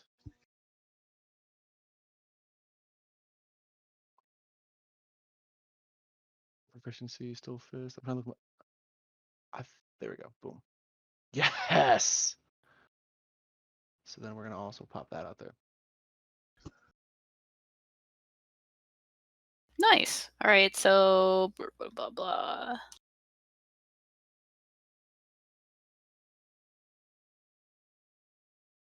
All the tiny numbers. Yep. So that first one was that one. 37 damage. 6. And Holy shit. and Yeah. I think my AC right now is 21. Nice. So, with all the things that you did, tell me how you kill the spider. I would like to imagine that in a series of quick blows, it just like. All right. I can explain it if you want me to. Yeah, I mean, I mean, like a fist of fury, flurry of blows. And it just kind of explodes. In fact, after they're all done. You run over to that spider, and you do an uppercut with your Kenobo. It arcs down to the ground and comes back up, knocking one of its Chelicera, I want to say, straight off its mouth. No. You can hear it go gurgle and hiss as you do that motion and come around over top, swing it right on down again, smacking it right in its face in the same spot. Bits of spider gore and goo splatter, and it's still moving. It's still looking at you. Its eyes trained upon you. It's no longer mad at its friend. It's mad at you. Ah. And with that look of anger, you know that if you don't finish it now, it's got your name in its sights. So you What a coincidence. punch right at that one part that's exposed where there aren't any, bitey bits because you knocked them right off. And your fist goes right through, smooshing its brain, and it crumbles. But now you have spider goo on your hand. Sniff it. Yeah. Lick Got it. one life to live. Ugh. Mm. I'm brave, but I scoop this. Tastes like crab. Smooshy. Yeah, you smooshed its brain. Yeah. So Crone looks at the other ones and cracks his knuckles and just ends his turn. The one that you see in front of you is pretty delirious. It's just like it's not reactive, but this one kind of gives you the side eye, like, oh, that's not good. If a spider could give you the side eye, it's got so many. It can do it 8 times. Yeah, 8 times. Karu, it's your turn. All right. I've contemplated and contemplated and contemplated, and I'll just do this. But first and foremost, she moves right next to Daniel and says, "Man, I hope this works." She digs deep into her inner core and augmented magic. She uses her quick augmentation to cast a spell as a bonus action for this casting. The spell she's going to cast as a bonus action is Snorefest. Kapow! Within 90 feet long, 20-foot circle, I can get all 3 of those spiders to the south east of us. Okay. Let's see here. I think 37 is any one of those dudes, starting from the lowest hit points and working their way up. 37 hit points. If so, he goes to sleep. You get one of them. I've also randomized their hit points, so they're all over the place. One of them has a lot of hit points, and one of them has not so many. One of them's right in the middle. So that was as a bonus action. As a main action, she does the same thing. She casts her second and last spell of the day, Snorefest. 38. Does 38 get any one of those the 2 remaining dudes? It does. You're doing these guys over here, right? That is correct. These guys over here. Yeah, it gets this one over here. And then she says, "Well, I'm out." Oh no. And all right. Like, swishes her hands, saying, to Daniel, "All you, man." Nice. Thanks.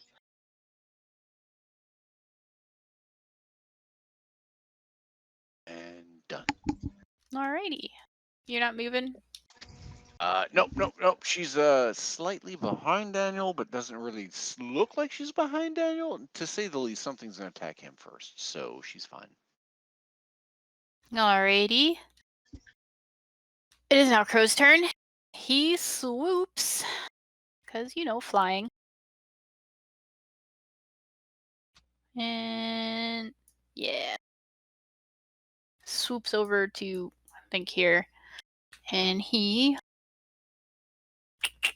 is going to...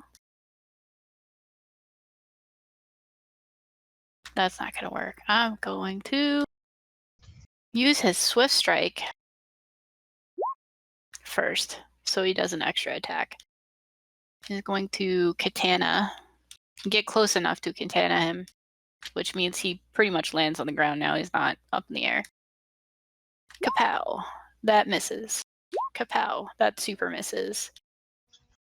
As he swipes for the second time, the first time just missing, his katana is grabbed by the chelicera of the spider, and it yanks it away. He's now disarmed, and he's looking a little foolish right now. It is now Daniel's turn. Okay.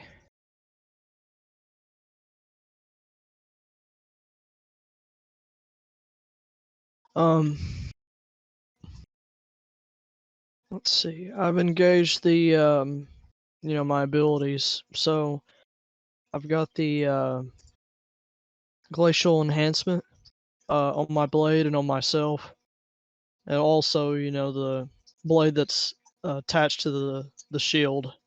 That I enchant, not enchanted, but attuned to the shield. Yeah, it's So like all that. a.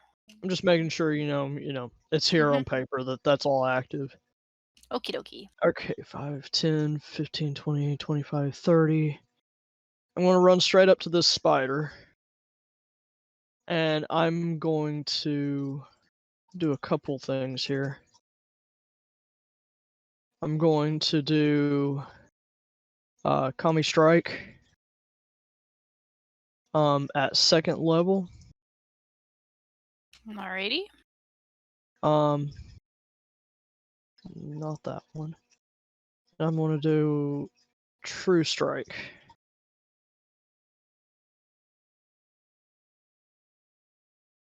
Okay. Alright. And so that would be my sword, comma, not sword, comma.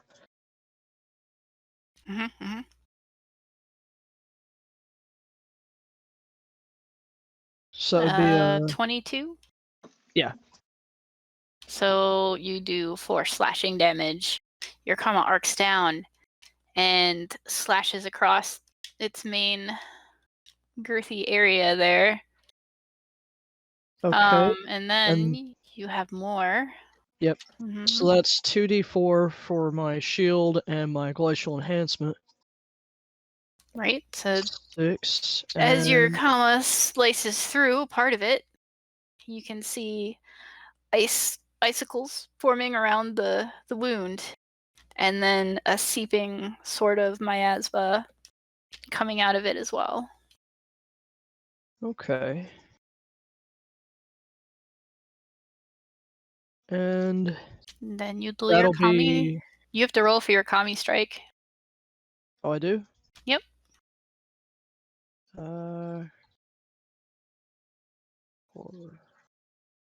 2d8 if you're doing a first level. Oh, okay.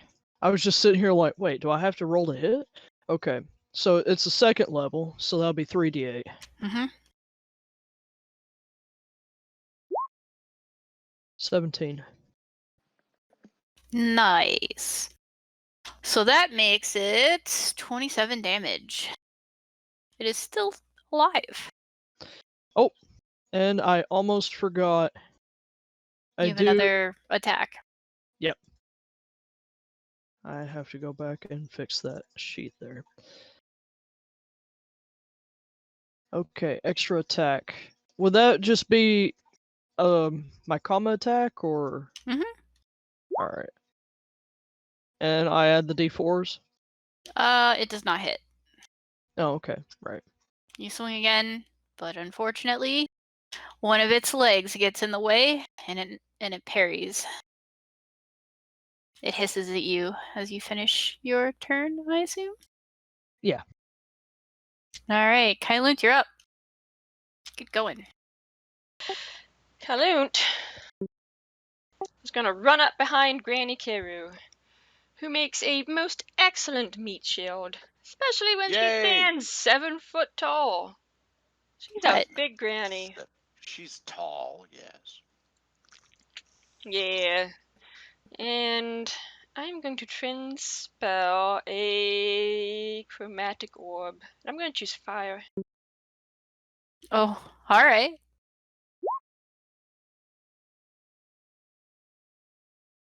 Oh, did I? Hang on, I thought I should. Am I crazy? What? Well, I was trying to cast it. Yeah, when you cast this spell using a spell slot of 2nd level or higher, the damage increases. By 1d8 for each slot level above first. Okay, so does a 20 hit? Okay, I see what it is now. You choose. All right.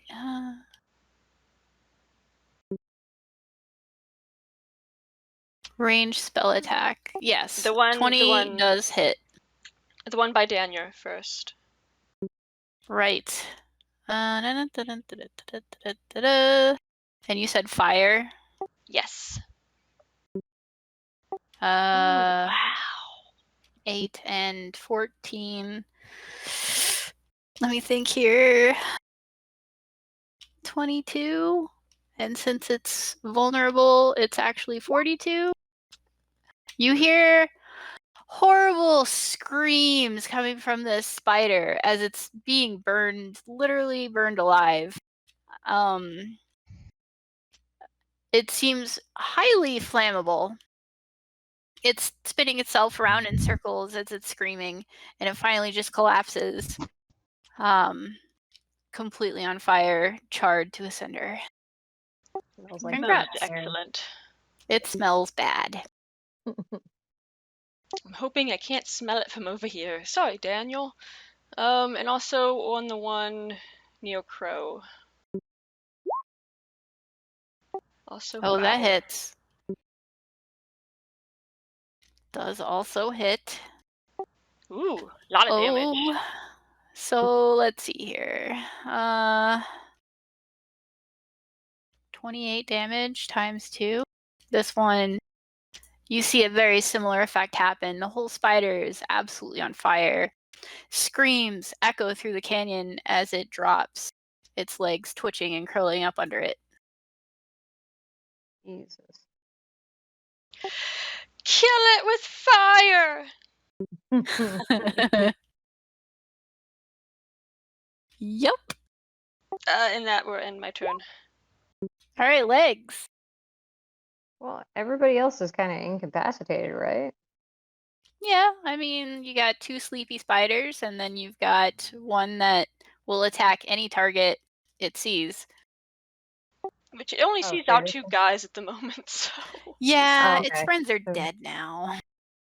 Alrighty. Then I will cast on that one Cloud O Daggers at a level 3.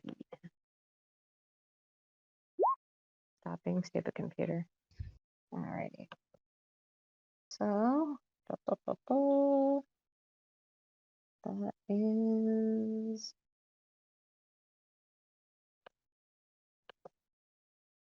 I assume All right. that right there. Totally, yes. Totally know how to do this, I swear. How do I get it to do the D4? Come on now. You did. There's 1d4, Oh, 1d4, 1d4, It's and just me so clicking it over and over and over again.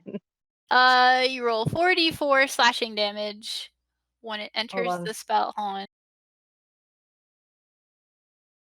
All right. I'm gonna need to roll 2 more because I Or did it it at level 3. starts on a turn, or starts. Okay, yeah. So did you do it level 1 or no 2 or No, it's the level 3. level 3rd level or higher? Okay. It should be. So it's 2d4 for each. Holy crap. Yeah. So it's basically that times 2. Yeah.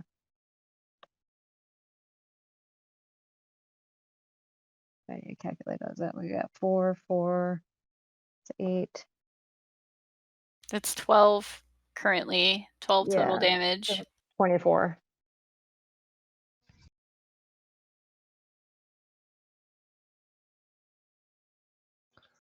as the spectral spinning daggers show up, slashing it everywhere, mainly on its tender side, because, you know, its little butt is kind of tender, and that's the largest part of it. You can hear it shrieking.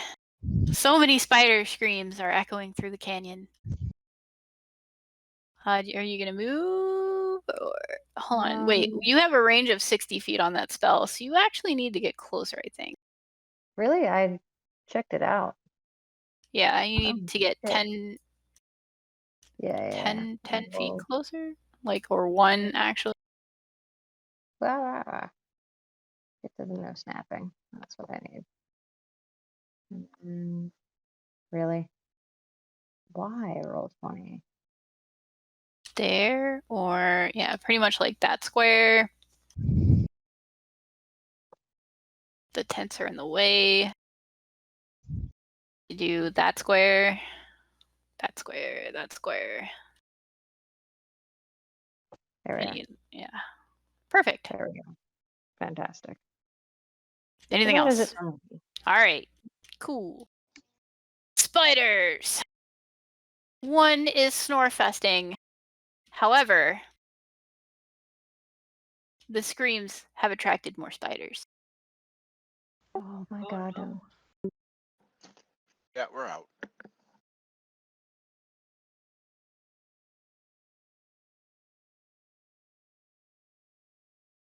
Yeah, I think we need to piece it, guys.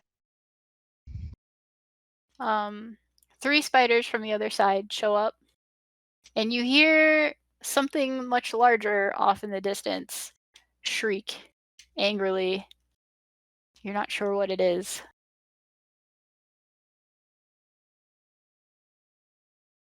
But you got more of them coming. Why are there so many spiders? Alrighty. These 2 are snoring. This one moves out of the blades to go over. Actually, it's gonna. I'm gonna have it. 19. Does 19 hit you, Crone? No. It does not.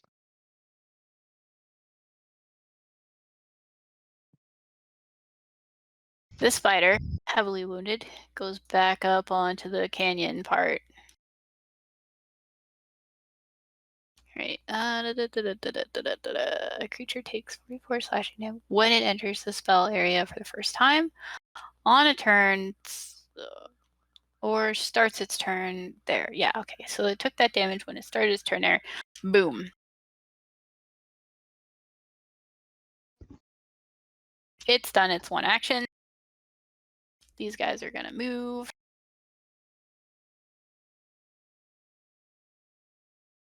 That only 10 feet. Jumps onto the thing. This one's going to do something different.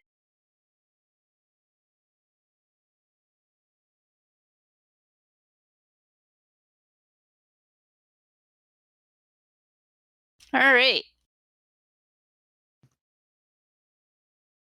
Go, Crone. Your turn. So, looking at this guy is doing what now exactly? Running away from us? Yes, that one is running. He looks pretty squishy. Mm-hmm. Yeah. It's making like a sad chittery noise, like, oh god. Well, I regret. I watched a lot of But horror movies. in So let's spider. go ahead and go. I'm pretty big, so I can go 10 feet and still be in reach of him, I think. That spider is dead. Yeah. So I'm gonna stand on the corpse of the friend I smushed. There. And I'm going to swing at first punch at this dude. First hit. I will allow it. Yes, that hits. And 8 damage. Plus D4. plus 3 total. So 9 and then 11 11 total. damage. Does he live? He's still living. Another. That also hits. 8 damage and 2, That's what and falls. he's dead. Okay. So I'd move 10 feet to get there. I've got no more extras, no more stunning strikes, or no more key moves. So, what is my? Yeah, I'm just gonna run as far as I can toward the others.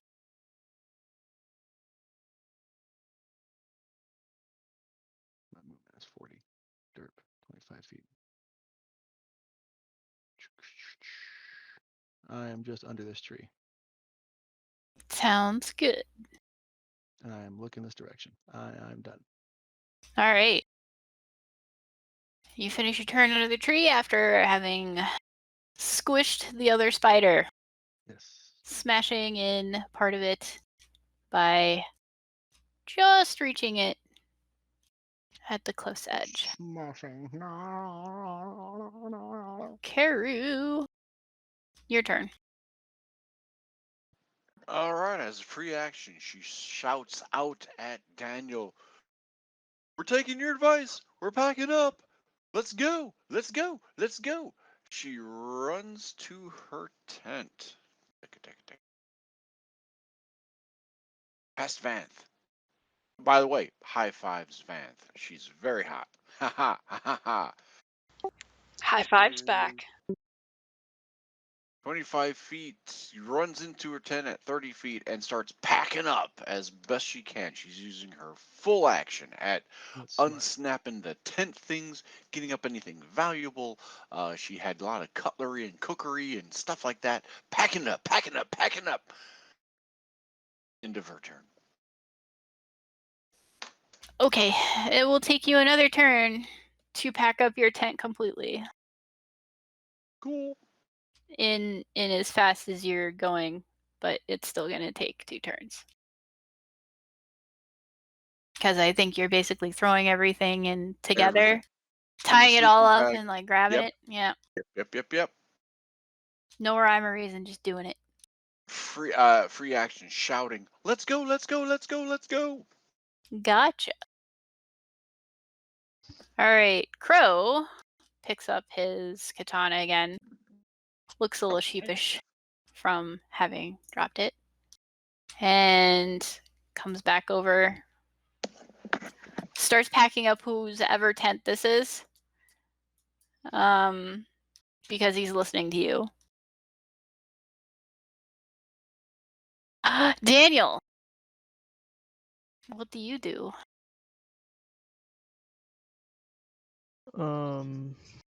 Let's see. I'm going to use my turn and my movement to run back. 10, 15, 20, 25, 30, 35, 40, 45, 50, 55. 60. Actually 60. And I'm gonna finish packing up my tent. Because no, I can't do that because I used my action. Never mind. 60. And I'm going to get ready to hold off these spiders off in the rocks. Alrighty.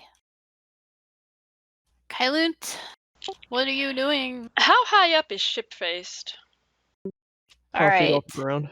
Yeah, the bottom of the keel is 5 feet off the ground, so probably So maybe 20 to 30 feet to the railing. okay, I'm just gonna like stand kind of a little bit behind Daniel. He can be my meat shield now. I'm gonna cast for my ring and cast hypnotic pattern. So it's a 30-foot cube, and it's gonna cover the 3 spiders. Ooh, okay. Do you have the spell that you could link with it? Okay, thanks. Yeah.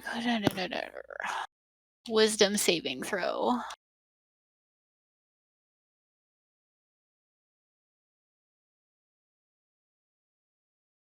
Nice. All right. Wisdom. Nope, that's a fail. That's a super fail. Haha. And that one is good. This one is not in a hypnotic pattern. Hypnotoad. Anything else? Hypno Kailoon. Hey, Hang on, how much? Okay, I'll move back 10 feet. There we go. And that will end my turn.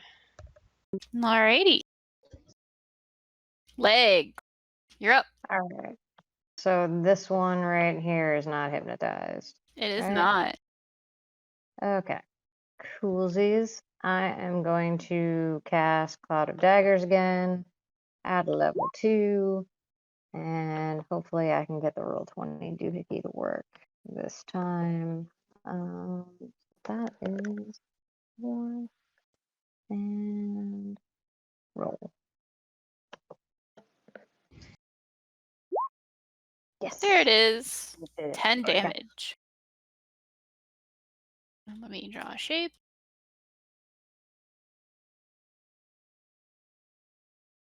And I'm going to pack up my tent as my action. Cloud of Daggers was your action, but you can start with your Oh, bonus really? action. Mm-hmm. Yeah. Bonus action then. Start breaking it down. And that's it for me. Oh boy. Spiders. Those two are still asleep. Those two are just in the hypnotic pattern. You hear and see something off in the distance. A couple of trees have fallen down. You hear a very loud screech and very many feet hitting the ground. Doosh, doosh, doosh, doosh, doosh. It's fast. And it's coming towards you guys from this direction.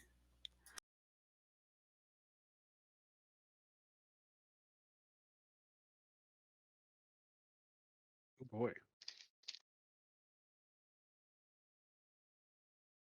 The spider hops down and ends up there. It is going to try and hit.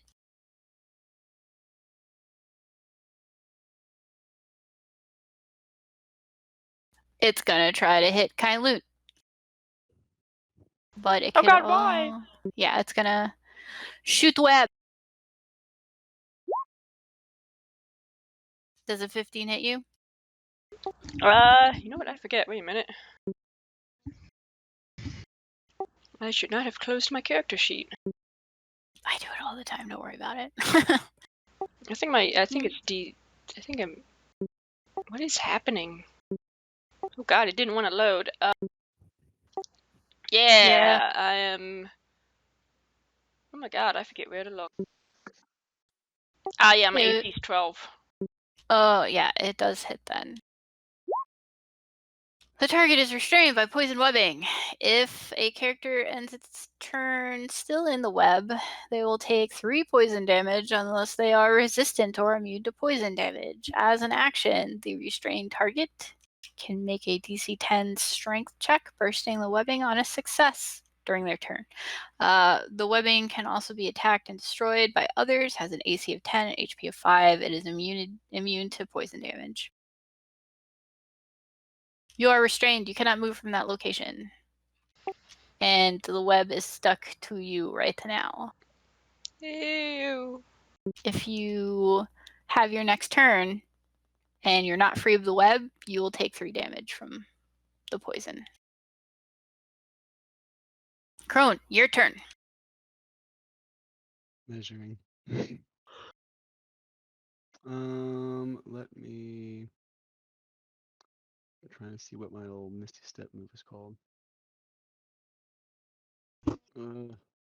Suck. Okay. Forget it. Okay. I'm going to. Can I get within range of this guy? I got 40 feet. Will you allow me if I move? Let's see. It would put me right. I think that would be it. I think I'm just out of range to hit him. Yeah, I think you are too. However, you can hit the webs that Vanth is trapped on to destroy them. Yeah. So what I'll do. Yeah, I'll swing past here. I get advantage to strength and strength saving throws while enlarged. I'll just try and break the webs off of her. That's what, 10 feet of movement? 20. Yes. It you can just attack the webs. They're an AC of 10. Yeah. Yeah, totally. And then You're free! Free! As far as I can go, the Freedom! rest of it is right up here. You have the snake tattoos? Do they reach? I do. I'm looking at the Kensai shot or the. I'm assuming her with a bonus action just now. Her what? I'm assuming that breaking her out was a bonus action, or was that an attack action? That was an attack. Oh, okay. Unless you have like some sort of something that allows you to punch as a free action or something. I mean, I was super big. I thought I was going to do a strength check just to tear off the webs. Oh, That's why I was that would saying still that. take an action because it would be a minute to. Okay, that's fine. Or however many seconds an action would take. Yeah, no, Because remember, the actions or turns are just like 2 seconds, I think. 6 seconds. Yeah, 10 rounds is a minute. So there you go. Yeah, I can do that. Must exceed a DC 14. Okay. Strength. It's good for strength. Do I attack to hit? Oh. Okay. It's good. So the way it saves.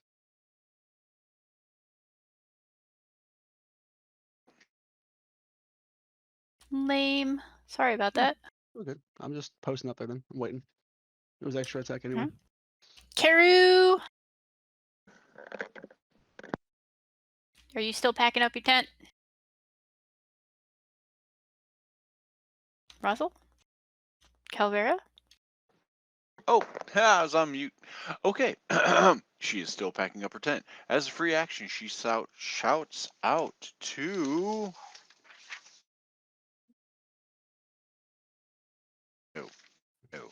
No. And nah. Apprentice Captain Mimi Princess Kitten Paws. Wake up the ship! Wake up the ship! And spends the rest of her action hastily putting together her crap, eyeing out the rope ladder, multiple ropes. Is there a staircase leading down from ship face? There's a rope ladder right up there. That's gonna get pretty damn busy. And done. Yep. Okay. So you can get to the bottom of the rope ladder having packed up your tent and all your stuff. Pow! And done. There, that's the rope ladder.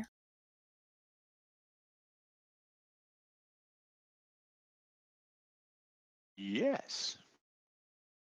There you go. Alrighty. It's Crow's turn.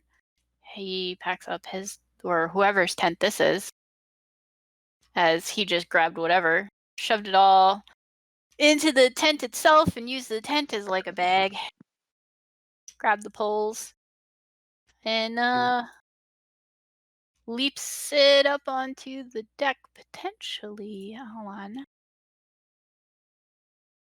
He gets like halfway up. Yeah, well, right there. And he's like mid-flying. And it's Daniel's turn. Daniel! Okay. Are we running or are we fighting? I think Yeah, both. I hear something huge coming, so I'm running. If it gives you any hint, Crone is taking a defensive posture to try and block off the spiders from getting to you guys while you pack up tents.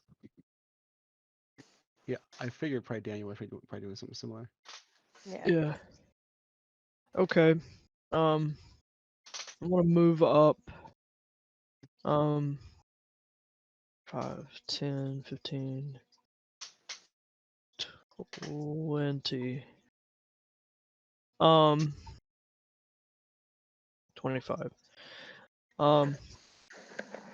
And I'm going to attack with my Kama and also Kami Strike.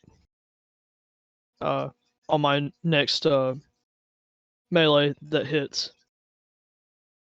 So Alright, hit me. here goes nothing.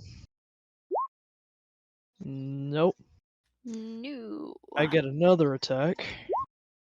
That It's a hits. 17. Alright. So that would be 2d4. And the Kami Strike is, I'm just gonna do, vanilla, level 1. 2d8.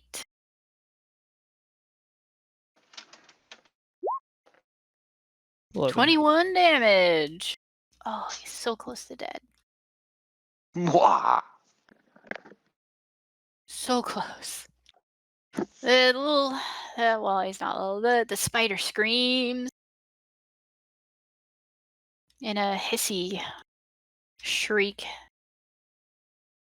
And it is Kailoon's turn.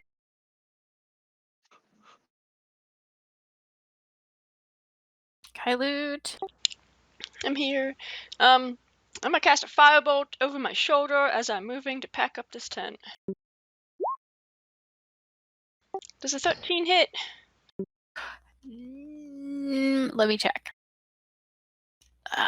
No. Unfortunately, it's not. I will use my bless. That is what, 1d4?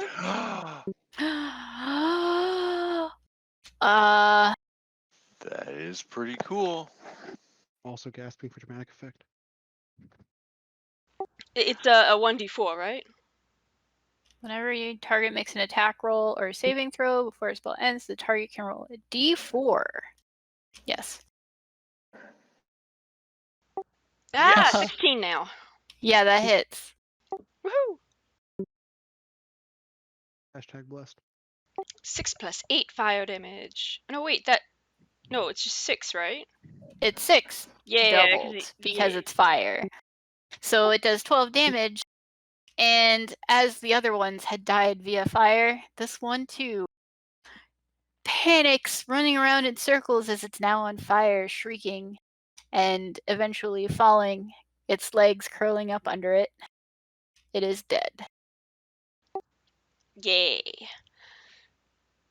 I'll use my bonus action to try and pack some of this stuff up. Sure. Legs. Your turn. And we're getting close to the end Okay. of this session, so yeah.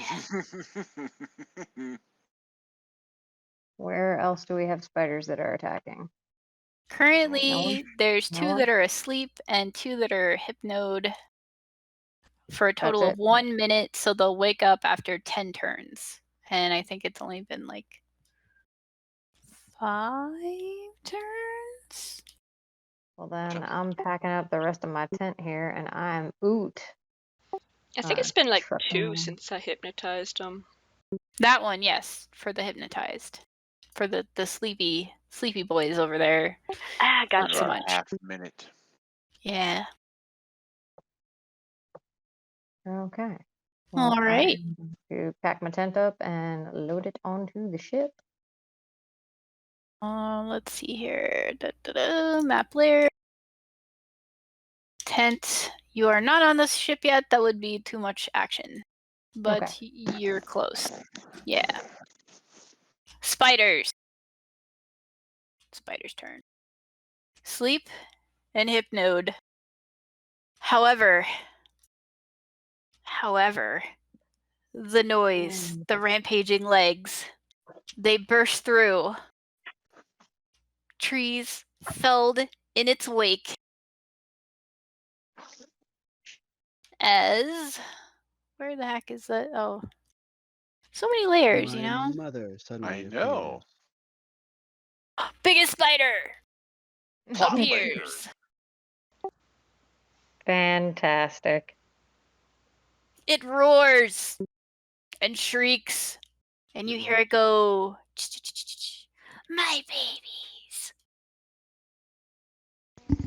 Well, your babies were bugging us. And it nice.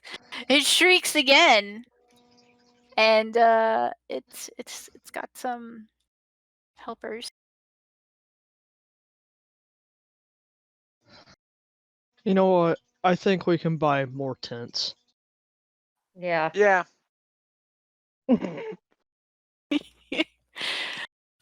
Sure. Because it just showed up, that's it. That is the turn. Crow. No, sorry, Crone. Crone, it's your turn. Other bird brain. So yeah, I vote new tents. Pick me up. So let me. Pick me up. I'm one checking my character sheet before I attempt to actually throw you up on a boat. 'Cause I'm still large. Don't forget Maggie. Margaret. You better grab Maggie then. Just saying. Yep.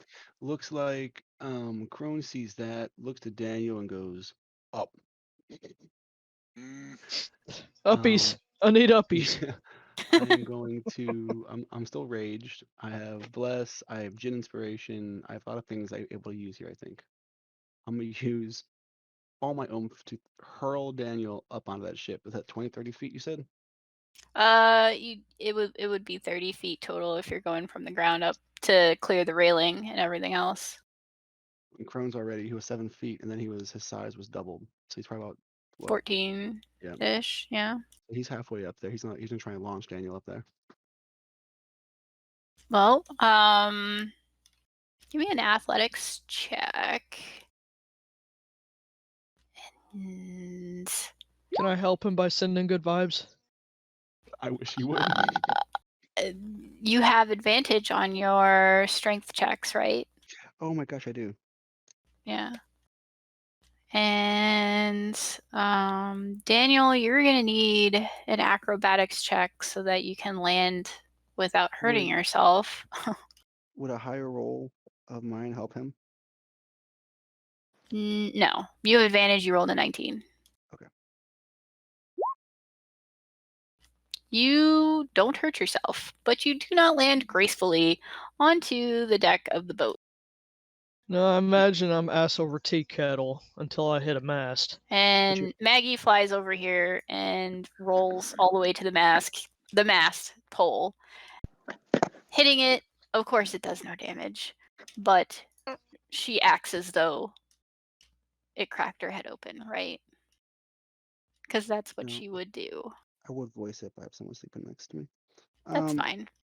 So, ow, my spleen. There we go. Yeah, there you go. As she holds her head. Now that was my action. Can I use my movement to try and launch myself up there? Ooh, I don't know if you could make that kind of a jump. I would use my bless and gin inspiration. Maybe. Do I have any items I can try and pull off here? Hold on. I think there's a set amount that you can jump based on your. Could you shoot your snake tattoo at the ground, lifting you up into the air? You leap into the air a number of feet equal to 3 plus your strength modifier if you move at least 10 feet on foot immediately before you do a jump.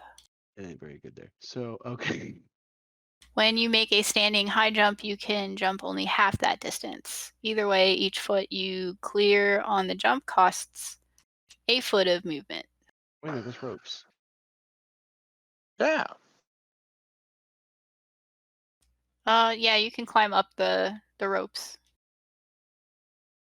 You don't have to jump up, but if you were trying to, you probably wouldn't be able to. No, it's fine. I forgot there's ropes. Yeah. Also, so he's going to lean over with his big frame and still try to help anybody up if they are missing on roll checks to hurry.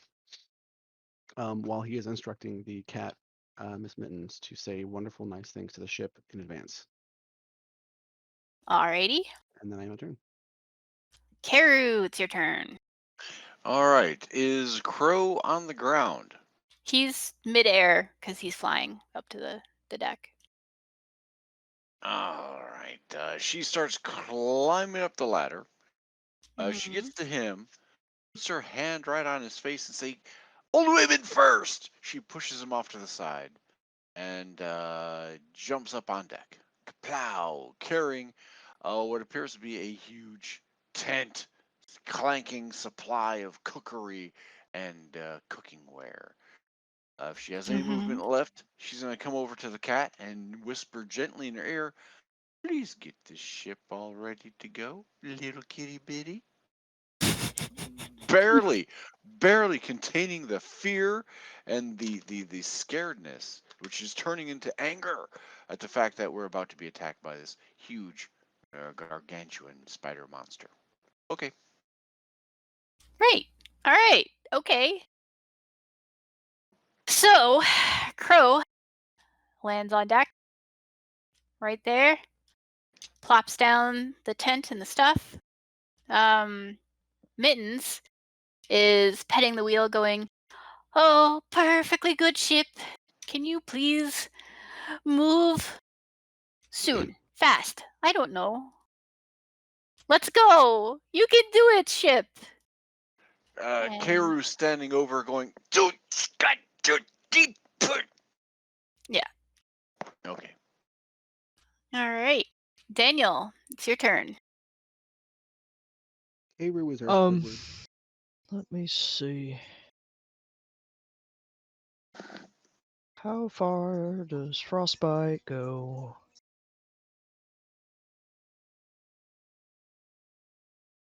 $60 feet. Let's see. Get my ruler. Okay, yes, I can do that. I'm going to stand over the edge and I'm going to cast frostbite. And Oh, I'm gonna have to get its actual character sheet up. well, my aim is to try to freeze it, at least one leg to the ground to slow it down. Ooh. Okay. That's my main goal.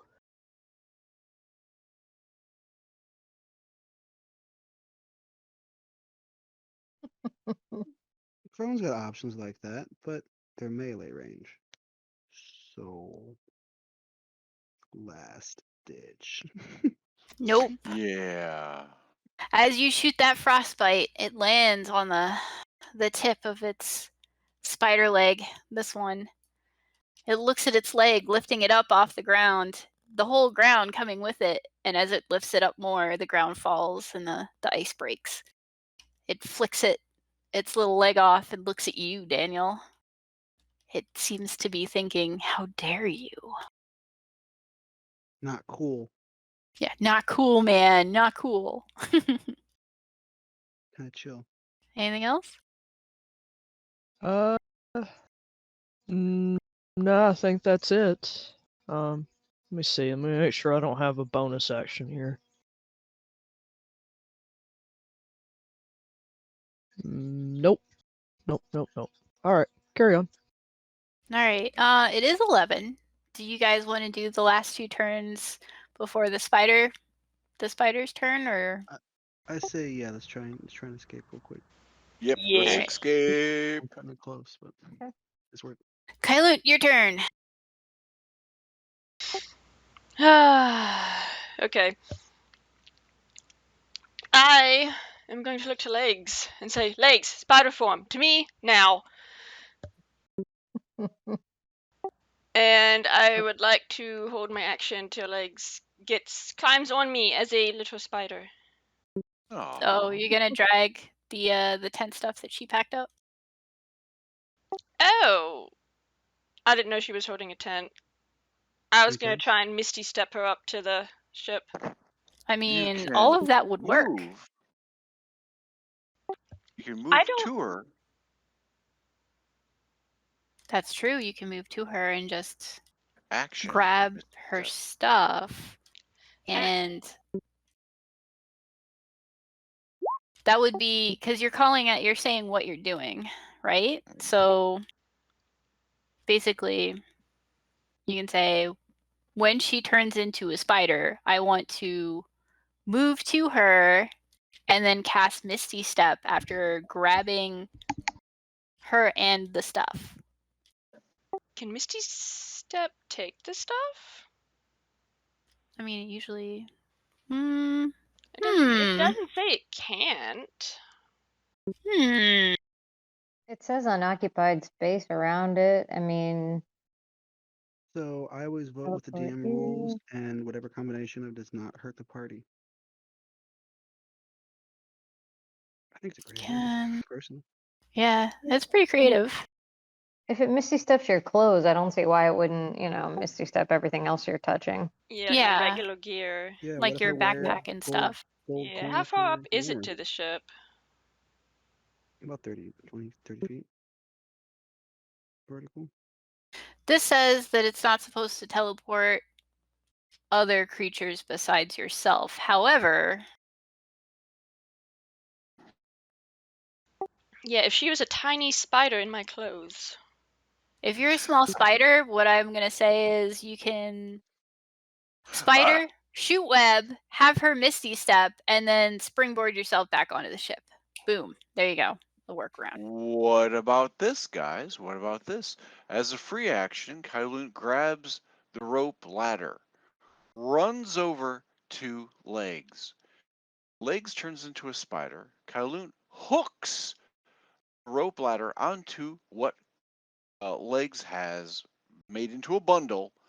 Misty Step onto the ship. As the ship rises, the rope ladder carries up the already bundled up tent.